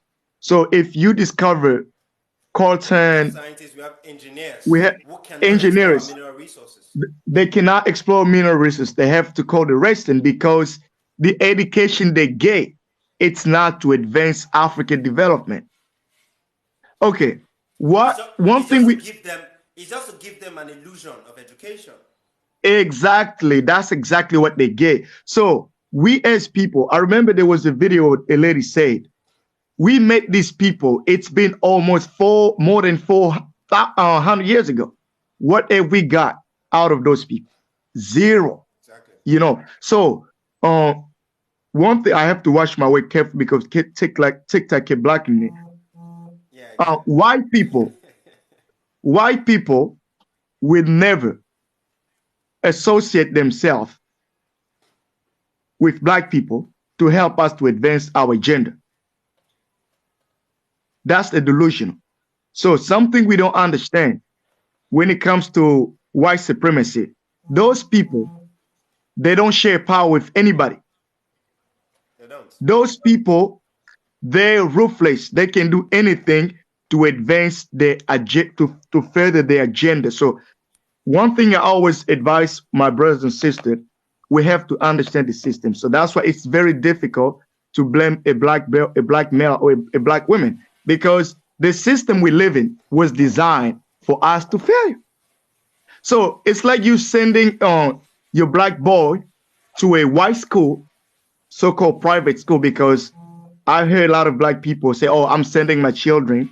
They go to private school." As long It's as the they same. have white, It's the same curriculum. It's the yeah, same listen, curriculum. listen, brother. As long See, as they have the whether white it's private, teachers, listen, as long as they have the white teachers and in that school, it's no longer private because you have to understand that white female will never teach your black boy to compete. I want to add on to that because of somebody who has navigated the education system. The black teacher is also as dangerous to the black child because she's teaching the exact absolutely, same thing. Exactly. absolutely. That's So exactly Yeah. what I yeah, so Yeah. we can sit here and it's just because okay, we have to look at it that way because at home, back home, we don't have white teachers, right? In most of the Exactly. households, exactly. right? We Black don't. skin, And then and white mask. Right. and we So have ignorant again, parenting. There's ignorant parenting at most of home our as well. countries, right, most of our country we don't have black teacher, and even in the west there's some schools where they don't have white teacher, they don't have a majority, you have black teacher. Okay, no problem, but what are they teaching the children? The That's the same problem. The curriculum. problem Yeah. is not just your skin color anymore. The problem becomes what are you feeding the mind and where did you get it from? Because no one wants to break that book where they're like a history book. I'm teaching the wrong history because you as an adult, you know that this history is a lie, but you're like, you know what? I have a job to do. Because Yeah. guess what? The system is set up to the point where you're like, I need to survive Right. I capitalism. have a I need salary to earn. money, and I Exactly. need my salary I to have a feed my salary to earn. children, to grow. Exactly. So you become conflicted. So you have to choose you. You choose you, and that's okay. But it doesn't mean that you don't get to be held accountable for your participation in the nonsense. Exactly. It's like when we But talk about Exactly. medicine, it's the same way. sister, Medicine was you created see again. one thing we don't understand. I agree with you. There was a guy who wrote a book called "Black Skin, White Mask." You Yes, know, I've read that book. we Yes. we have the same. That's what we call like the same thing. We think like Africa. we have our independence, but the white people, they left physically, but economically, scientifically, spiritually, they left the Psychologically. system. Yes, exactly. So one thing I always advise people, um, as long as we don't understand white supremacy, everything that we understand, we just confuse it because we forget. Why, Makulu, white supremacy is a portion of our problem. We have to understand that. There's a giant pie or a pizza. White supremacy is a slice. We also have the rest of the world that's against us. It's not just Europe. We as African people have to understand that. We have I no agree with friends. you. Right. And each one of those people White participate in supremacy, American benefit. They supremacy, participate Arab, in our Arab, destruction Arabian and the supremacy. benefit. Yeah, right. And the benefit in the death of our people. You and I know the number one people of owners of the mining on in Congo right now are Chinese, are they not? Or Asians. Let's put it that way. Exactly. Is that So, white supremacy? Asian supremacy. Right. Is that white supremacy? No. But where's okay. white supremacy in So Congo? we In the suffering from education system. Arab supremacy, No. Chinese. Hold on, right? So they are the one in charge of the mine, right? We don't. They're not labeled white supremacy. Let's put it that way. The white supremacy that we have in Congo comes from Leopold and the education system that the Belgium left behind and what we still have today, Including the Portuguese, which right? produced the idiots that we have who are running the nations to this day. Okay. And then on top of that, the Arabs made their way through Congo at some point. Whoever else made their way to Congo, the Indians made their way to Congo. So when we focus on just white supremacy, we are lessening the rest of them. We're making them look like they didn't do as much damage as what the European did. No, I no, get no. what you're saying. The entire world is against us. And we Yeah, have to start thinking from that point of view. White supremacy is not the only thing. And there's no supremacy in that whiteness. That's also another thing. And that's why I don't use that Exactly. term. So we are the enemy Exactly. of the world, unfortunately. yeah. I We're agree with you literally the because one thing we target. don't understand as black people, we own explanation to nobody, and we don't have friends. So it's like you're living in a neighborhood. You know that you have nobody who has your back. So you're gonna have to learn how to live by yourself, right? So that's the biggest thing we don't get as people because if you know black people don't have allies, black people don't have friends. So how can We we don't have survive? allies. No, you see. But So how can we we have survive? one another. See the beautiful thing about being an African, the population, the global population of melanated people is about 5 billion. You see, I just look at people. I look at Africans, pretend or behave as if we don't have one another, as if we're not enough to to define our economic reality. Yeah, And these things has been surreptitiously indoctrinated into us through religion and through conventional schooling and through right. mainstream media and also through ignorant parenting. And once we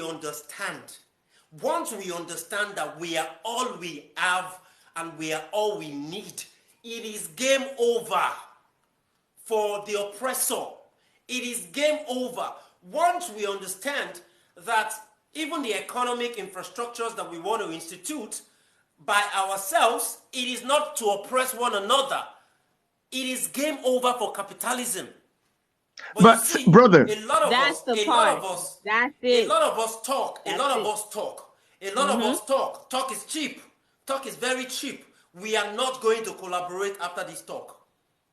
but That's the the thing is, issue I have with listen, our brothers and sisters. brother, that's the biggest thing. I just said the greatest weapon used against black people is this organization. I mean, I hear people talking about unity.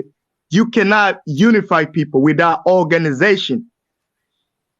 You need to be organized. There's nothing wrong with having an organization, but we need to have an organization that does not oppress us. I don't get to create an organization that oppress women who are in Togo just because I'm trying to better the women in Congo. That doesn't help the Exactly. continent No, because We no, have I'm sorry. We don't need I become part of the organization. problem. But guess what? Because I'm African, no one is going to hold me accountable because I'm like, well, she's doing XYZ. And that's why you will hear today are people who are like, that particular country, at least their person does this, at least their person does this. It's not beneficial because only a certain percentage of that population is benefiting from that. We have become selfish.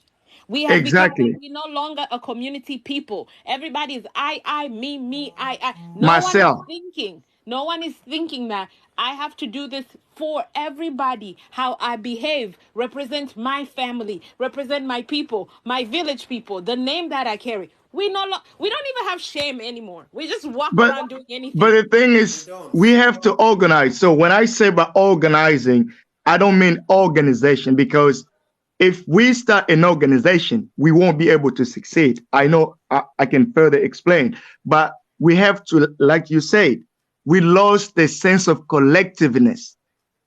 You know, we don't have a sense of community. That's our biggest problem. We become more selfish with this European mentality of materialism and It's a the global selfishness. mentality. Mukulu, you're gonna have to expand that European talk. It's a global mentality that is not for our people. It's not just European, because they're African who live in China or Australia. They're literally thinking like the Africans that are in Europe. You get that? It's the Exactly. same thing that the Africans that are Exactly. in Saudi Arabia. They're thinking the exact same way. We really have to understand that at some point we cannot serve two masters. And I know Exactly. it is a sore spot, and I know it's gonna hurt a lot of people, but I say this every single day. You cannot serve two masters, which means that you, and whether it's Muhammad that you pray to or Jesus Christ, you have got to let them go in order to honor your ancestor. That's the only way Yeah, you move forward. Because at the but end of the day, Exactly. at the end I'm of the not day, even into when we are religion, sitting because there I would together, say, give me a uh, moment. At the end of the day, when you're sitting there together creating a curriculum for children, you're going to ask me, does this include prayer as a Christian person? exactly, You understand? And I'm going to tell right, you no. And that's where we fall apart. Because guess division. what? We are on the journey together, but this is where we break. Because you are serving two masters and you want both of them to be in. But Good point. none of them is ours. None of them win for us. None of them do for us. So we can't function like that. So if we're But not Mama willing to let Africa, go of this, Mukulu, can you just let me speak, please? okay, Thank you. So if we're not willing to let go of these things, because it's an organization and an indoctrination, religion is an organization. You gotta let that go. Politicians are not the only problem. Pastors are not the only problem. The what do you call? I don't know what you call the Muslim one. They're not the only problem. Imam. Right. They're not the only problems. All of them together are the problem together. You will never find me on this app only blaming politician. No, I blame the priest, the pastor, the imam. Everybody is involved because every single one of them participate in the destruction of our home, especially our children. That is the base foundation. This is who we invest in. Our children no longer know how to farm. They don't know how to grow simple beans. They don't know how to take care Exactly. of an avocado Do know tree. They nothing. don't know these things. But we Ah. want them to earn degrees and learn how to do X, Y, Z. No, I don't want you to be a lawyer. What law system are you using? Which one is it? Exactly. Where are you going with it? How many lawyers do we have? The continent is full of intellectual, but they're intellectual who are performatives. We literally have functional illiterate.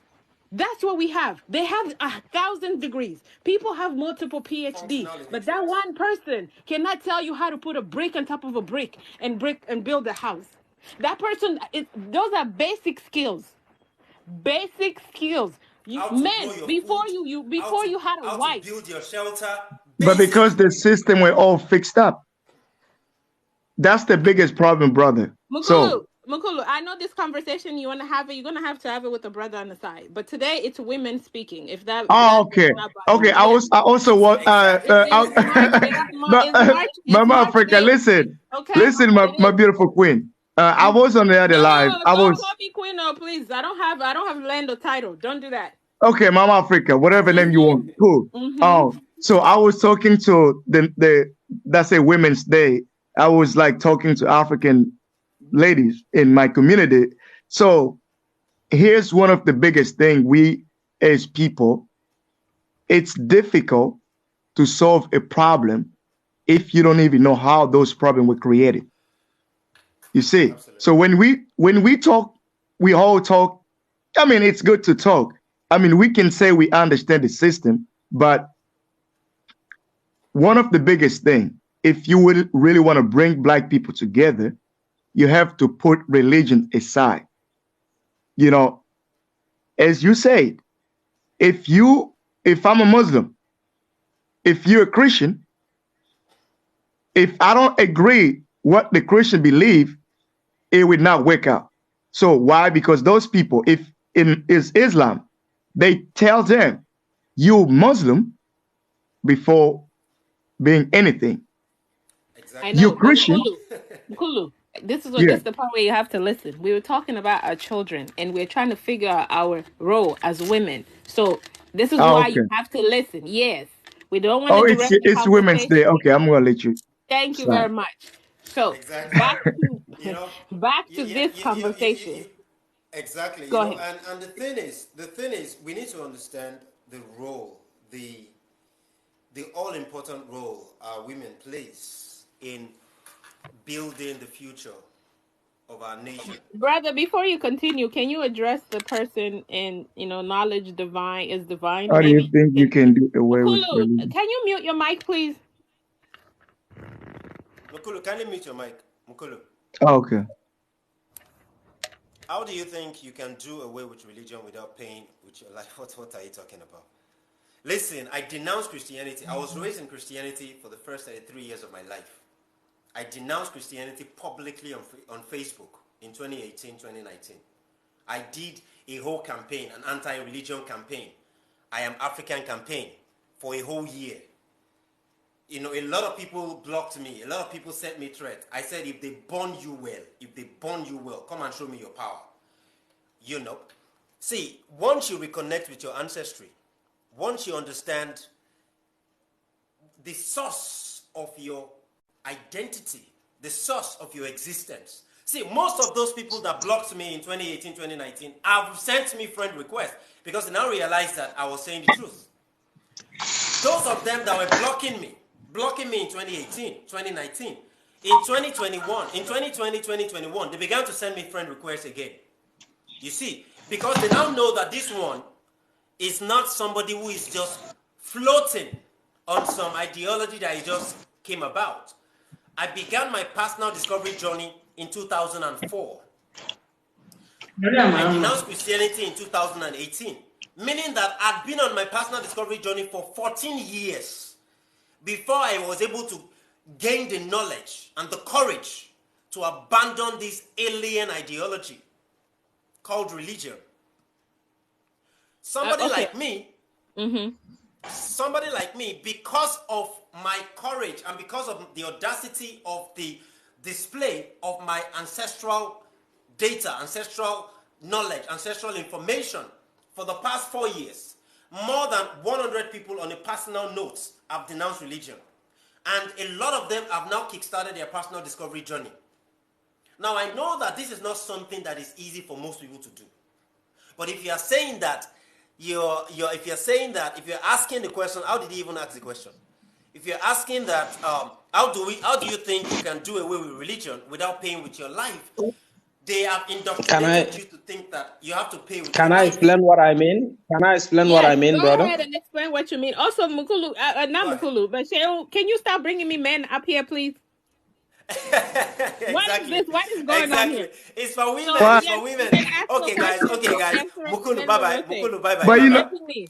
no, let me say Mukulu, Mukulu, something for Ali, brother. No, Can Mukulu, you bye let? Mukulu, bye. you can find the brother and you can speak tomorrow, please. He was here speaking about International Women's Today's for Day. women. Today's for Please. women, actually. Oh, Planet 360. Sorry, yeah, sorry, sorry. sorry. Gre- Sorry, sorry. no We'll talk. We'll problem. talk some Greetings other to time. you. We'll talk some other I time. was just Greetings, following. greetings. So, women, send your request and come live. I've already, No, but you the know, thing is, like, because I see my other sisters in here, I just want you to repeat the idea that you have and how you want to the education you want for the children, okay, you know what and I'm gonna your do. children. Since I've already said it, right? I've already said it. Um, Once this live ends, I'm going to download it and publish it on YouTube so that we won't be repeating it. You know, because if it goes on Fantastic. YouTube, I will publish it on YouTube once I Yes. see, guys. See, you are covered when it comes to the holistic education and universal education of your kids. If we stay connected for life, you are covered, and you are not going to be paying any money. You're not going to be paying any money to get your kids with endowed with the universal education that will that will turn them into universal individuals, right? I, as an individual, have been researching universal education, ancestral education, ancestral enlightenment system. I've looked at the Malian civilization. I've looked at the Yoruba, spirituality system. I've looked at the Nok culture spirituality system. I've looked at the Zulu system. I've looked at the, Egypt mysteries, system. I've looked at even some of the systems that made it to Haiti, that made it to Brazil. I've looked at these systems. And trust me, somebody like even Mama Africa is somebody I can vouch for.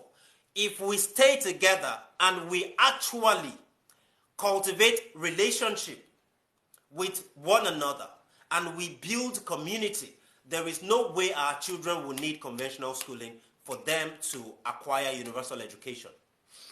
There is no way. There is no need. Right? I'm not going to send my kids to school. Not even kindergarten. Not even kindergarten. They're not going to go to they're not going to step into conventional schools. Mm-hmm. It is homeschooling and life schooling.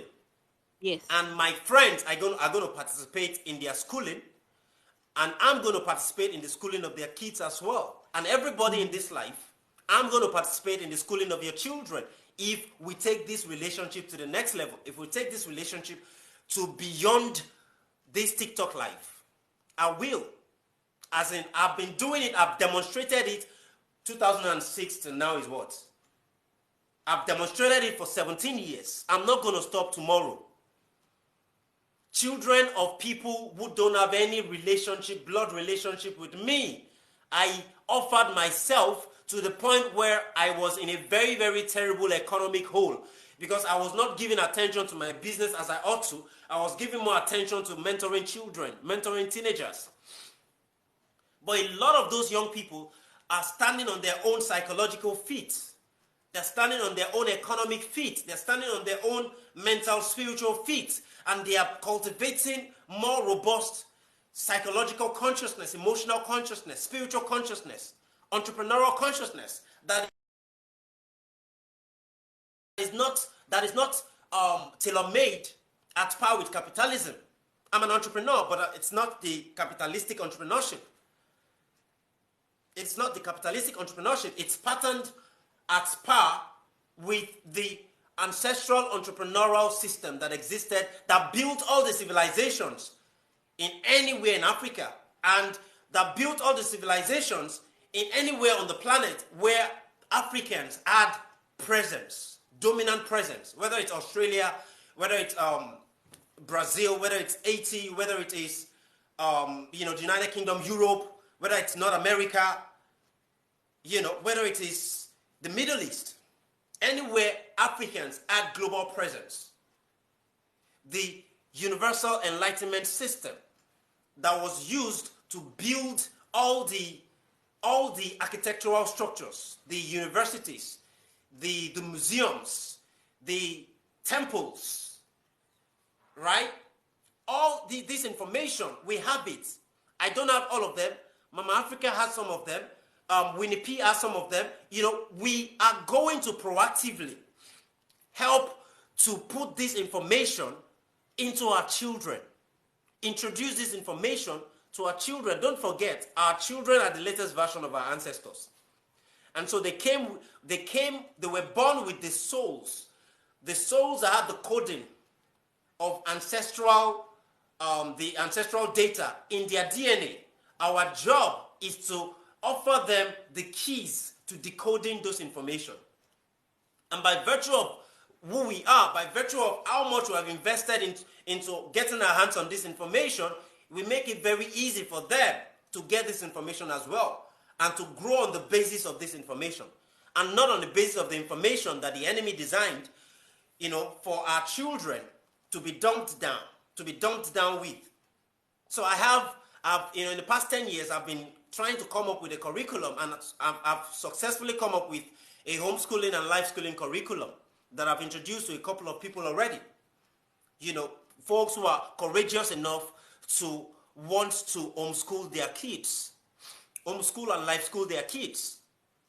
Right? When we talk about the life schooling aspect, we're talking about the role that my like-minded friends will play in educating my kids. And the role I'm going to play in educating the kids of my friends, the kids of my siblings, right? The kids of my cousins, right? So that's about it. If there's any lady who wants to come live, I think we are almost like 2 hours, if not more. If there's any lady who want to come live to share their thoughts very quickly, kindly send a request. And But yeah, I wanted to add on to that the fact that you have created that curriculum and the idea of our people, even on a continent, to where there's somewhat freedom to where you can homeschool your children. Our people are not doing that. They're not taking that chance because the courage is not there, because there's more yeah, fear than courage. And this is what I keep yes, saying, whether we are on the West or whether we are home, we are still being indoctrinated under the same way to serve the master. We are not indoctrinated to build and the betterment of the continent. We have to remember that. So whatever we are in the world and whatever education that we are getting at the moment, it's going straight to build the West, to better the exactly. outside, than to better our home. I say this And all the the lack time, of and I'm going courage. to keep saying, right. There are so many people who have medical degrees in my family. But does that stop my town from having malaria? No. Does that stop the whether the entire country or the entire continent from having yellow fever? No. These are things that's been happening because we don't want to dig into our history, because we see here every day like, how can I do it? Your ancestor, your grandmother, great grandmother, you have access to as the 3 or 4 generation. Dig into your family. The first person Exactly. who has a, whether it's a Muslim name or Christian name, who came before them? That's where you start your history. The one that came before the first one who had that name. That's who you find. That's who you that's your point of start. That's where you go. And I'm saying this because people mention religion. Exactly. This Exactly. my mom, my grandma, literally, my mom and Exactly. my grandma, they're the only one that had a Christian name. I guess he got a phone call. My mom and my grandma, the only one that had Christian name, which means my I great have a phone grandmother call. did not have it. And then you go far and beyond. Like, we are really just sitting here as if we don't know where to go. We do know where to go. As African people, we know where to go. And if you let go of religion, nothing is going to happen to you. Because nothing happens to you while you're in Nothing. religion. You're just there being comfortable Nothing in is your going to fear. happen to you. Nothing is going to happen. And talking about the courage for them to homeschool their kids. One of the major reasons why most of them are not courageous is that they are afraid that if they homeschool their kids will not be as intelligent as the kids of other people that goes to school. Wrong. I've met a lot of professors who have called me professor. See, the highest of academic whatever I have is bachelor's degree in engineering, and I've not collected that certificate. I abandoned it since 2012. I've not collected it. I've achieved all kinds of success without that certificate. I've met professors who have called me professors, called me a professor. I've met PhD holders who have called me professor. So it's not, forget about it. The courage you need to take up that courage. Homeschooling is going to revolutionize the genius of your child. Every child was born a genius until you send them to school, until you send them to conventional schools. Then they are indoctrinated into becoming dummies. You literally send them to school to learn to become dummies because they can't do nothing about helping to solve the African problem. Nothing. They have PhD. Nothing. They can do nothing to help solve the African problem. Any of the African problems. Nothing. Right? So be courageous. And once you know me, once you know Mama Africa, trust me, you can take up that challenge. You can take it up.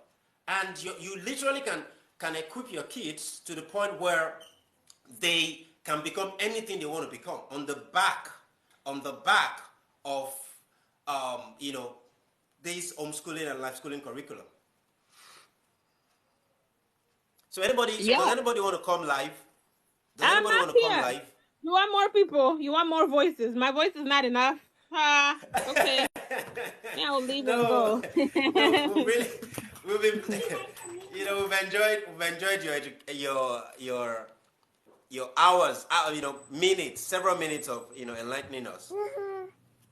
Yeah, I just wanted Kinipo, to welcome. jump in and say that Kinipo, the welcome. how is everybody? How is everybody Good, doing? good. Thank you. Welcome. Fine. Thank you for having We're me. good. Thank you We're for good. the time, space, and energy. I wanted to say what you guys were saying earlier about like just abandoning the European culture 100% because if you are still teaching the indoctrination, it don't matter what color you are, you still teaching it. You know what I'm saying? Like you still are passing down this information. So until we are the first teachers and the only teachers of our children, of our spouses, of our nieces and nephews, you know what I'm saying, the people around us, then we're going to continue to follow this same path. You know what I'm saying? Like we got to be the Exactly. teachers. We got to, like Sean said, we got to build our own curriculums. We got to know what we got to be teaching our children how to hammer, how to nail, how to sow, how to reap, how to harvest. You know what I'm saying? Like they need those Exactly. How to basic build skills. with their They are hands. basic skills. Yeah. Use your imagination, create something. We don't just go and sit. I mean, imagine a child sitting somewhere for 8 hours. Exactly. Imagine a child that should be outside playing or playing with Day toys, in, just day out. literally sitting at a desk like Disconnecting an the child adult for from 8 hours, you know? Oh, Yeah, hell. it's to indoctrinate them so that they can become working adults.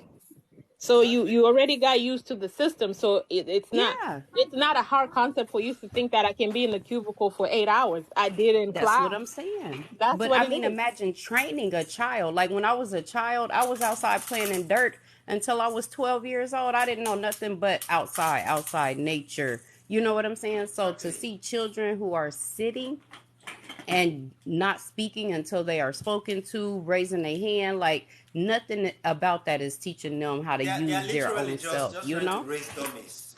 They are literally just trying to raise dummies. Look at what Misha J says in the comment section. I teach at a local community college, and they don't have the ability to critically think. Critical That's thinking. it.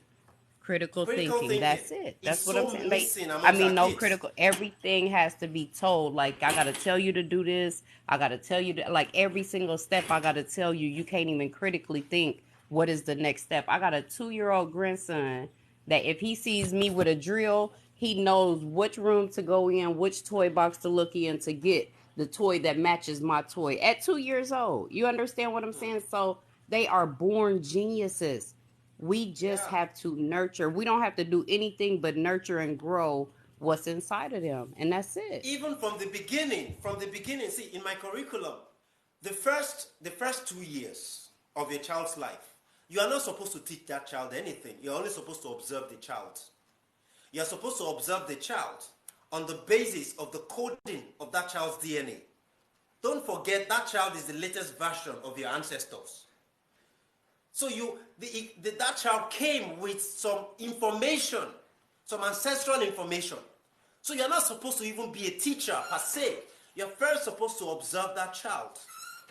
And on the basis of the data you are able to harness from that child, you use that same data to help that child's upbringing.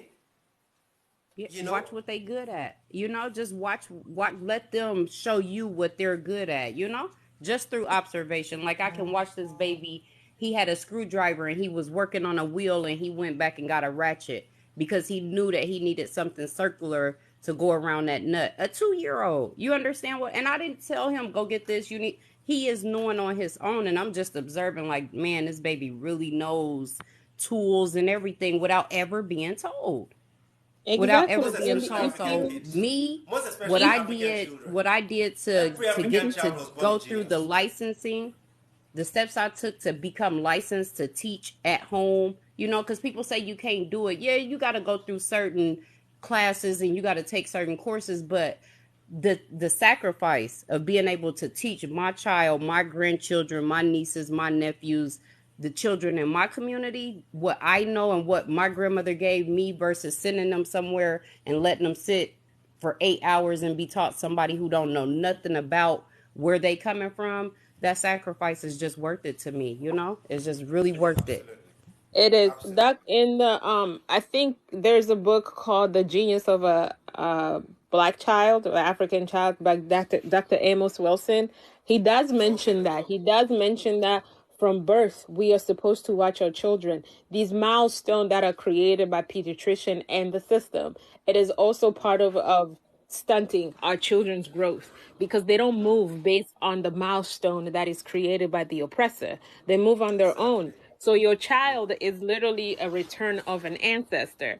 So from the Exactly. age of from birth to like 2 or maybe 3, it is an ancestor trying to show you how to move and how to navigate. And that's why when you say be the observant where you watch them, you are supposed to watch and learn from them because that will give you a Absolutely. trajectory. It will give you what is it a vision basically into what their future will be like. But guess what we do with that? Clarity. So, and once you understand that children are the ancestor and you realize that you actually took your children to school or you signed them up for something, it hits you differently on the heart because then you know that you participate in indoctrinating an ancestor all over again. And And you know what, that hurts. me, I was gonna Actually, say, me watching Tona my is dad asking. come back because in 2020 my dad transitioned. In 2021 my grandson came. So I literally watched that ancestral transfer take place. You understand? And I decided then that I will not allow any of it to continue. Like I will be the person who says, "Hey, we got to do it a different." Because I watched it happen. I didn't believe it until I saw it with my own eyes. You know? Yeah, it's remember there was a trend going around where they were calling them pandemic babies. Like the children that were born during the lockdown, it's like they're just different. I'm like, no, they're not different. The world was stand on a standstill and everybody was available for them. Everyone that they needed in that moment was there and Exactly. available. They were getting all Exactly. the attention that is Attention. needed. No one, the Exactly. moms are not rushing out here to have like a 6 week off or maybe 4 weeks off and go back to work, and you got to figure out where to put this baby and how to do this. No, you had a time to just kind of sit. There was, that privilege, as you know, if I want to call it privilege, existed and it happened, and everyone is just kind of watching you like, oh, this baby's walking at 7 months, this baby's talking at 9 months, this baby's doing Exactly. this, like no, it's been happening, but it's just that we don't pay attention because we are so focused on We are moving so into this distracted life. Right. by the artificial lifestyle. Correct. That we don't even know. And then you will find somewhere where somebody will be like, oh, wait, my dad walked also when he, at 7 months. You realize that it's somewhat normal. It's not it's not a Exactly. phenomenon. It's like, it's a norm. Like you understand, you're like, yeah, grandma told me Exactly. that uncle such and such, start talking at 9 months. So now your child is showing those same sign and you're like, oh, that's what that is. But when it's happening the first time, you freak out because you're like, wait, what? You're not supposed to do that at 8 months because according to the chart that the doctor gave me, you're supposed to just be sitting up and eating this and doing that. But the child is telling you what's going to happen. The child is literally telling you that child is guiding you. And they're like, no, you follow me. I'm leading the way. Exactly. You just remove all the sharp object out of my way, but I'll tell you You exactly where we're going. you gave Exactly. birth to your And leader. you know what? You gave Yeah, birth. That's You it. Just gave make a birth to your safe leader. space for them. Yep. That's it. Make a safe space. you Because with you my birthed an grandson, elder. that is exactly it. I just make a safe space and I let him do him. I don't tell him not to climb. I don't tell him not to draw on the walls. I just let him do whatever he want to do. You know what I'm saying? And I like when I see him drawing, we take paint and we put our fingerprints on the wall. I literally let them rub their hands together and put their fingerprints on the wall because I want them using their imagination. Absolutely. And with that imagination, they can create so much. And that's all they need. They just need that space to where they're not being bombarded with so much. Allow them to explore. When you see how they look, they act completely different when they step on grass for the first time, when they touch sand. This is why they move, their hand is the one that's touching things, even if their eyes are closed. It's texture. They have to touch your hair. They hold your hand. They are holding onto your outfit. Everything. They're Yes. doing, because Yes. that it's communicating with them. That's how they move. That's how they're functioning. They're like they're just trying to see, and with their hand first. That's how they see. That's how they see. That's how they move and navigate. Even when you were pushing a stroller, they can raise up their little hand just to feel the wind between their fingers. All these things is them learning, but we bypass all that because we're busy. Like, I only got 1 hour. I'm gonna go, take a run, put you on a stroller. I'm not even focusing on how you admiring the skies or the Exactly. trees, right? Because I got an hour on my Apple Watch to run and come back and do this shout. I gotta go and I drop you off to this way and do this and do. We are just like boom, boom, boom, boom, boom. Like, you forget to just kind of stand still. Sometimes And they I was just gonna sit there say, and they're looking when at you like nothing. And you're like, why is this child just sit here and look at nothing? yeah. They can look at the wall all day. Exactly. I was gonna say, when you take them on walks, like when I take my daycare babies and my grandson on walks, I don't put them in a stroller. If they're able to walk, I walk them because they want to look at the ants and they want to look at the grass and they want to take time. And every time somebody stops to observe, I let them observe because I don't know what caught their eye. You know what I'm saying? So we gotta those things too, even the strollers and the bikes and stuff like that. When we taking them for a walk, I don't even put them on shoes. If they want to walk barefoot, let them walk barefoot so they'll know what it's like to connect to the earth. You know what I'm saying? We got to be teaching Exactly. them all this. I was about to say that, one of the reasons why a lot of kids experience sickness is because we insulate them from the electrons of the earth, of the surface of the Mother Earth. We don't make them be grounded. We don't take them to, we don't make them walk barefoot. We don't make them connect to the earth. Because see, I mean, the sun is electric, Mother Earth is magnetic, we are electromagnetic, right? And so we need the sun and the electrons of the earth, right? These are information that every parent should know, but most parents in the 21st century are clueless about it. So it's important for them to be barefoot outside. They have to Important. a lot of No. times. I remember my mom used to say when we were younger, and when it stops raining outside, this was back home in Congo, she would be like, go outside and stand on the ground. And you're like, why? She said, just go and tell me, what do you feel? And you kind of feel like the rumbling of the ground, but you're just going to tell, like, I don't know, it's tingle, like I'm barefoot. I don't know what I'm feeling. Yes, yes. But it was It's never for you electricity. to feel anything. It grounds you. It's Now as an electricity. adult, when you ask her that, she was like, yeah, you're supposed to stand and let the ground ground you. That's what it's called, the ground. You Exactly. being grounded, it's Grounding. you standing on the Exactly. ground. It's grounding. It's grounding. Yeah. Mm-hmm. Yeah. Yeah, Every walk is it is barefoot. charged If it's after not the any rain. snow, yeah. If it's not any snow on the ground, we take all our walks barefoot. And I'm That's just the a best barefoot part. person anyway. But the children, yeah, I don't. The shoes I try to do without because and and they and, need and to know what it's like even to for be in adults, nature. see, we you know I'm going to be African for life, right? I'm going to be connected. I'm going to keep being connected. I'm going to keep being connected to my ancestral wisdom, ancestral the archives of ancestral wisdom. I'm going to keep exploring. Even for adults in this capitalistic environment, capitalistic planet, this so-called economic planet, right? One of the things you can do for yourself every now and then, if you can do it daily, good, is to be ground yourself when you come back from work, or when you're done with the day's work. Go to a place where you should even have it within your compound, right? Where there is grass, or there is mortar. It's not concreted. It's not concreted. There is red sand. There is sand. Be barefoot and lie on it, because your skin also can have a mingling with the electron of the earth. So that electron would suck away from you the stress the stress in your body, the coagulated energy called stress. It would suck it out of your body.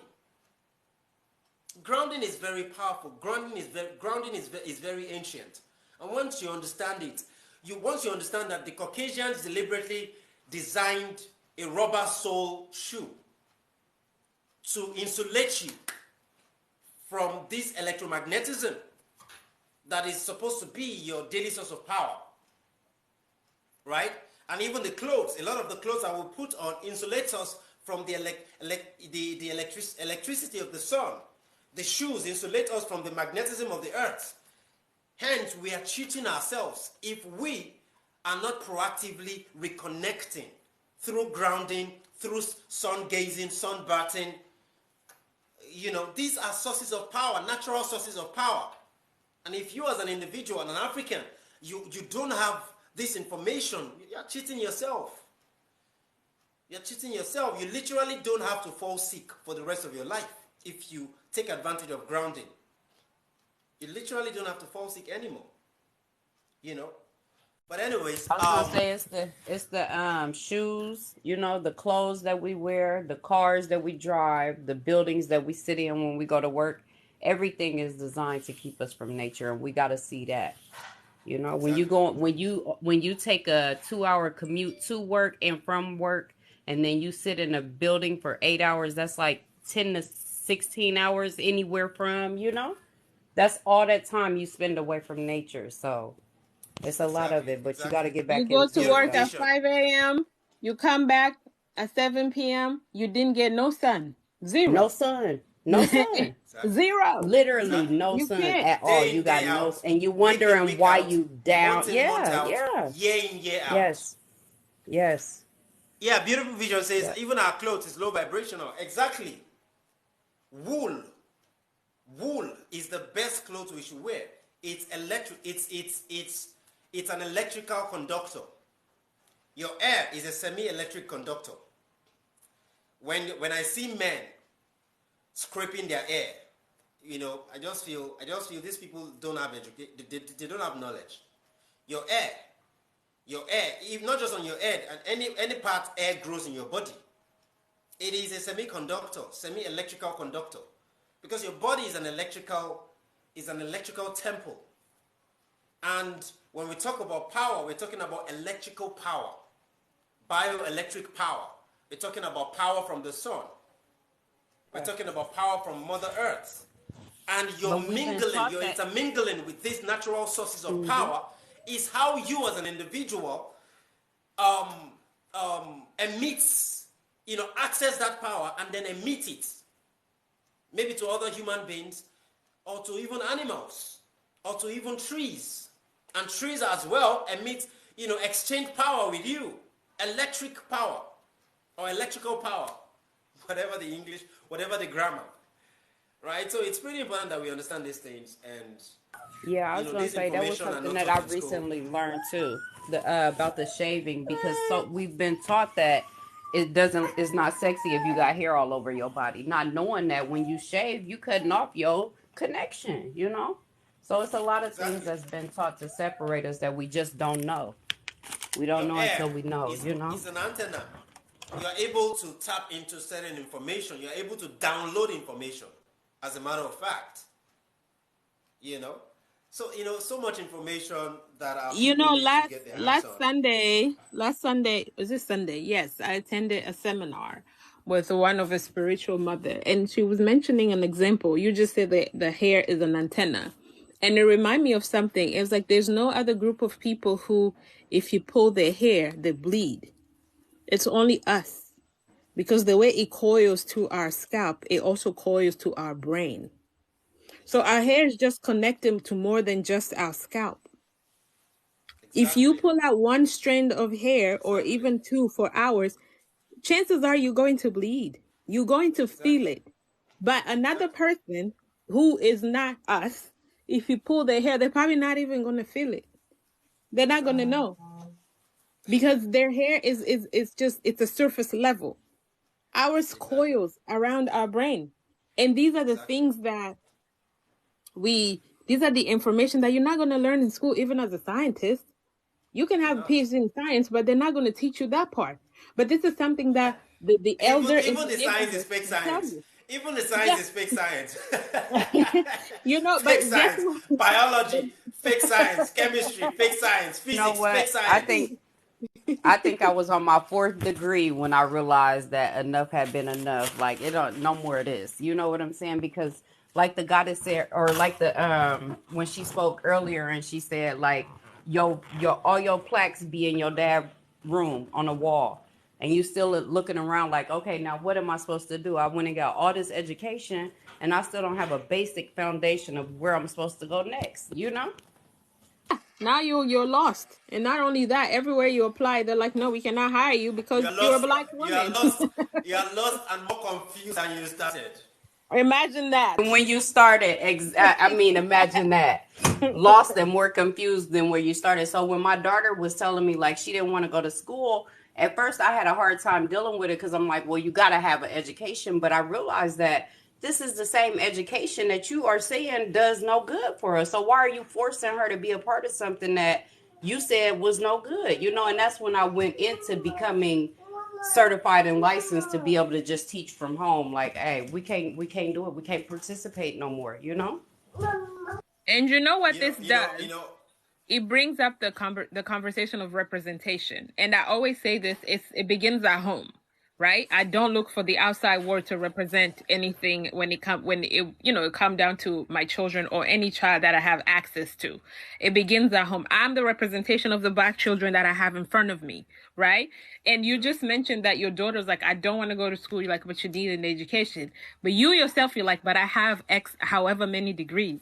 And Yeah, I that's what don't I'm saying. see And right? they used to And you say, look at Mom, it. and this is what my children used to say. They used to be like, Mom, why can't you just teach us? Why can't, but it was that Yeah. lack of confidence. You know what I'm Mm-hmm. saying? And it wasn't until I got that Courage. confidence that I was like, okay, the courage. Yeah. I was like, okay, I can teach my babies. And I've been doing it for years now. You know what? And I love it, you know, and not just my children, but I have other children coming to me, you know, so I love it.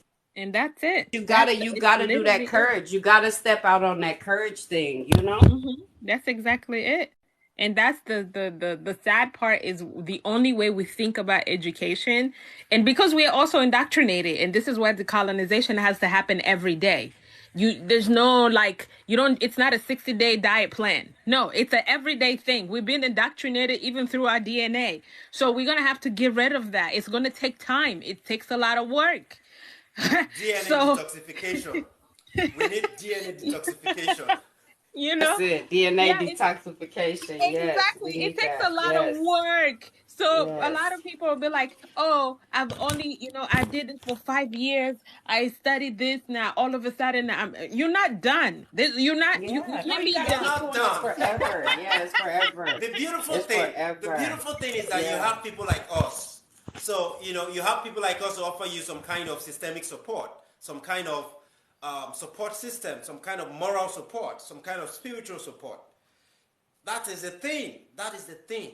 But you see, if it needs to be done, detoxification needs to be done at Yeah, it has holistic to. levels, mentally, emotionally, spiritually, economically, institutionally, a lot. At biological levels, detoxification needs to be done because even the food that most of us have been eating are fake food. They are not gene compatible with us.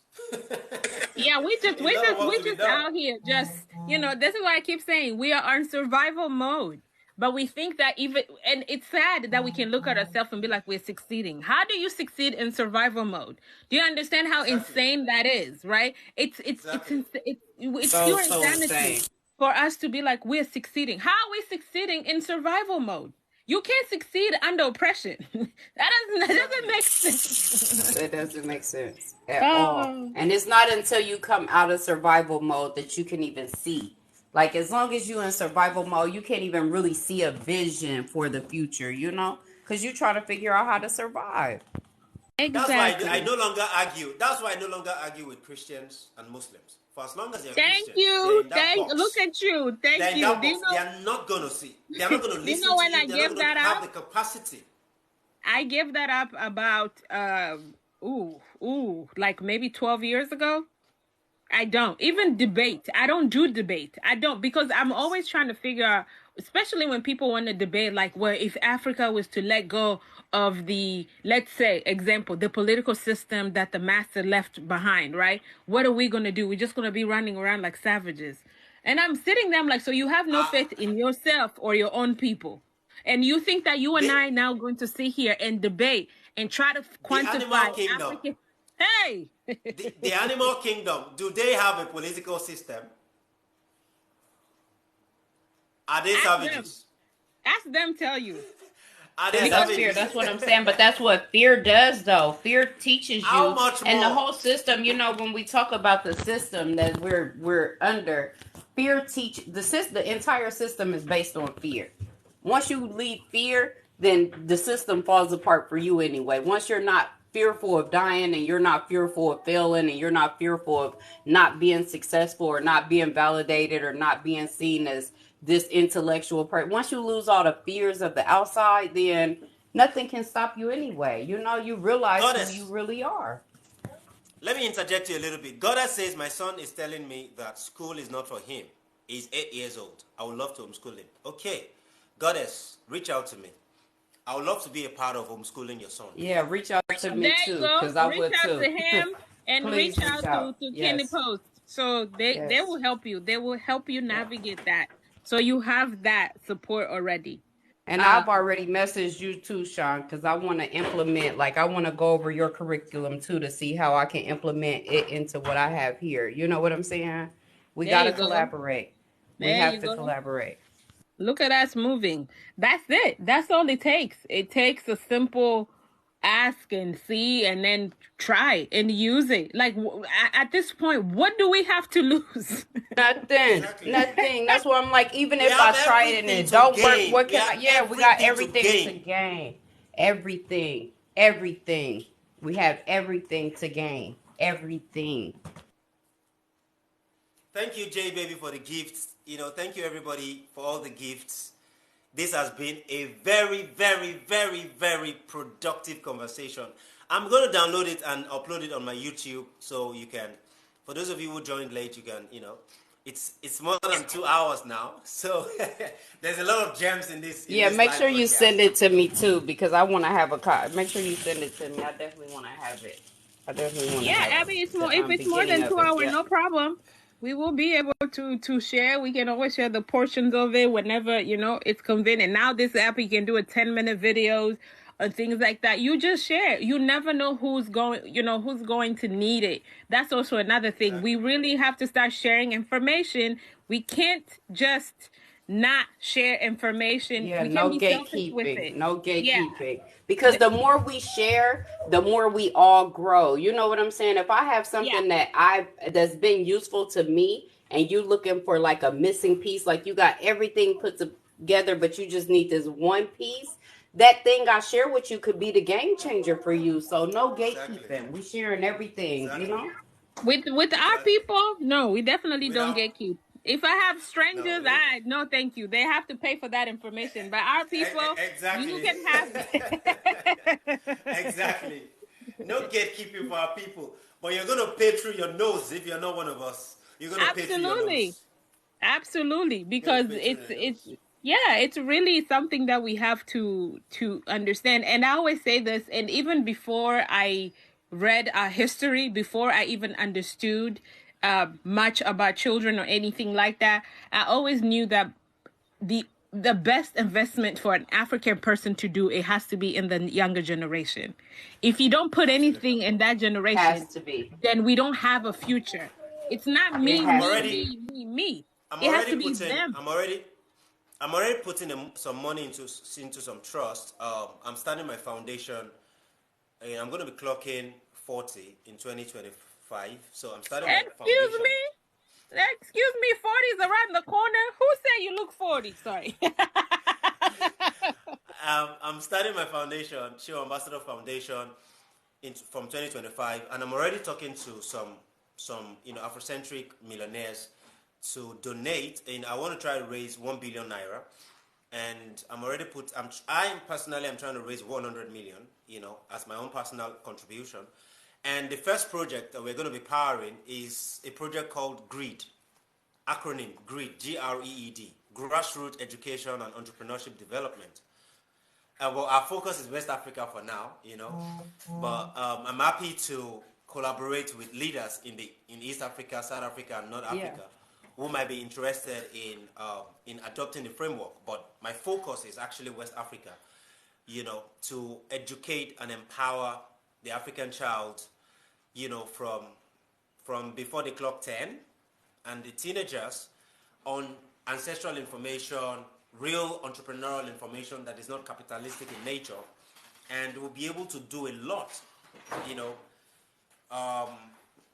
within the next 1, 2, 3 decades, right? And I know some people are already very excited about it, and some That's people have even good. already started donating. That's good. Congratulations. And I also want us to understand that we are not going to see the fruits of our labor. We are just planting seed. And we have to be okay with that. You know what? I just incorporated a actually I was just creating a logo for I started a nonprofit organization like 3 days ago called the Planted Seed. So it's gonna be focused on teaching children how to plant, it's gonna be focused on like planting seeds of helping people start LLCs, teaching them the aspects of home, like doing their businesses from home. You know what I'm saying? So I'm gonna give like I want to do like grants. I want to give out grants to get people started in business, to get people started in agriculture. If you need Yeah, technical assistance definitely. and support, you reach out. Yep, the I'm planted Africa's seed. I first just holistic started it like entrepreneurship 2 days. Yes, definitely, Let me just put definitely. it out there. That's why I said the collaboration. We got to get together on this collaboration because I want it to be beautiful. I already see it being really beautiful. So Anything for the I'm ready culture. to put that energy Anything in. Yeah, for the anything culture. for the culture. Yep. Absolutely. And that's how you, and I think the reason I even mentioned that we have to understand that we are not the one that going to see the result, basically, or the fruits of our labor. It's because that is a oppressive mindset, right? Where you're like, I want to do this. I need to see my company reach 1 billion within 6 months or something like that. It doesn't have to do that. But if you put in the right people, it will grow. And you're good Exactly. to go. You do for your people and you go. If you come across people who don't want to do for their people, those people are dangerous. Exactly. That's it. Extremely That's it. dangerous. That's it. Exactly. Selfishness is never going to take us anywhere. Never. Never. It's Never. not. No. Yeah. It's not. And at the It's beginning of not. this conversation, I mentioned that if I come across a Black woman, an African woman who tell me that I don't have children, or I don't really do children, anything like that, I see you as dangerous, because then I know the Exactly. children who are around you are not safe. And I know that you Exactly. only look at them as blood relations. And this is why we're losing our children to a certain extent. Like, we have to be vigilant. If we don't want to be vigilant, we live under a system that we know it doesn't care about our children. How come we don't care about our children? I And don't that's want the what system to women, care about our children. we have to realize that whether you physically birth children or not, any child you come across is your child, even if it's an adult. You Absolutely. know what I'm saying? Like all children are Absolutely. our children. You know what I'm saying? Absolutely. So we need to take that. If it didn't I've come out met of my 30 something body, year then it's not olds. my mindset off of us. You know what I'm saying? We got to take that Exactly. mindset off. That is a I've system of met the the ancestor. Yep. exactly. Exactly. Once you invest in exploring your ancestral wisdom, the ancestral practical wisdom, the ancestral archives, you will know these things. We didn't create this. This is not a model that we created. We inherited it. And the only way we know that we inherited it was because we explored it. We were intentional about our ancestral exploration, you know? So I think this is where we should draw the curtains. Thank you, everybody. It's Yeah, been thank two you. hours Thank you. plus Thank you. of Yeah. robust conversation. Beautiful. Thank Thank you, you. thank you. I really appreciate everybody. I appreciate everybody that gifted us. I appreciate everybody that, participated in the comment section. We do not take you for Yes, granted. definitely. Every first Sunday of the month, I come live on TikTok. to discuss some deep themes, right? Deep spiritual Mhm. themes. And last Sunday, 3 days ago, I was here and we talked, and it was robust as well. And special days like this, I will come live, and then we can have a very, very robust conversation as well, right? So thank you, everybody. Thank you, Mama Africa. Especially, I want to thank you, especially Hey. Kitty Pop and Mama Africa. Thank you so much for joining. And I saw Nkanyezi the other time. She joined. Yeah. And we have our You other know, sister Zena. We are an entire group. Yeah, Don't DJ worry. You Grace. Yeah, you DJ Grace is here. We all yeah, here. you We all have here. us. Don't worry. We're here. So I have an entire family. It's a Bantu family. So we move together. So when you see me, you see them, they will show up everywhere. So I appreciate that you. I program appreciate, and is I especially appreciate all you're doing, for the culture, the enlightenment. See, I've been massively enlightened by consuming your content. It's you. oh, You thank have done you. a lot. You've been doing a lot, and I want to Thank encourage you. you to keep doing it. It's all for the Thank culture. you. Africans are.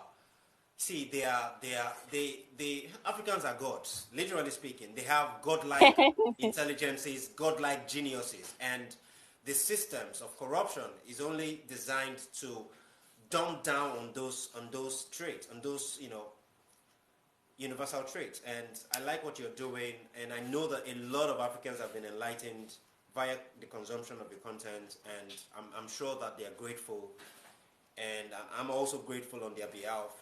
Thank you so Thank much, and you. Thank you, Cheryl. Thank we you. appreciate you. Well, Thank no, you, we with Kitty appreciate Pop. you. You continue to push it. Let us know, and you just let us know whichever way we can help until Yeah, one day we will all yeah. show up in Nigeria. Yeah. Not a problem. Not a problem. See, Okay. there's a lot. There's a lot in the pipeline. We're gonna talk. We're gonna talk. A lot in the pipeline. Absolutely. Okay, So thank brother. you guys. Thank you guys. Thank you everybody. Thank Thank you. you Thank everybody. you. You have a good night. And enjoy the Okay. rest of your day. Bye bye Mm-hmm. You everybody. too. You Bye too. bye. Yeah.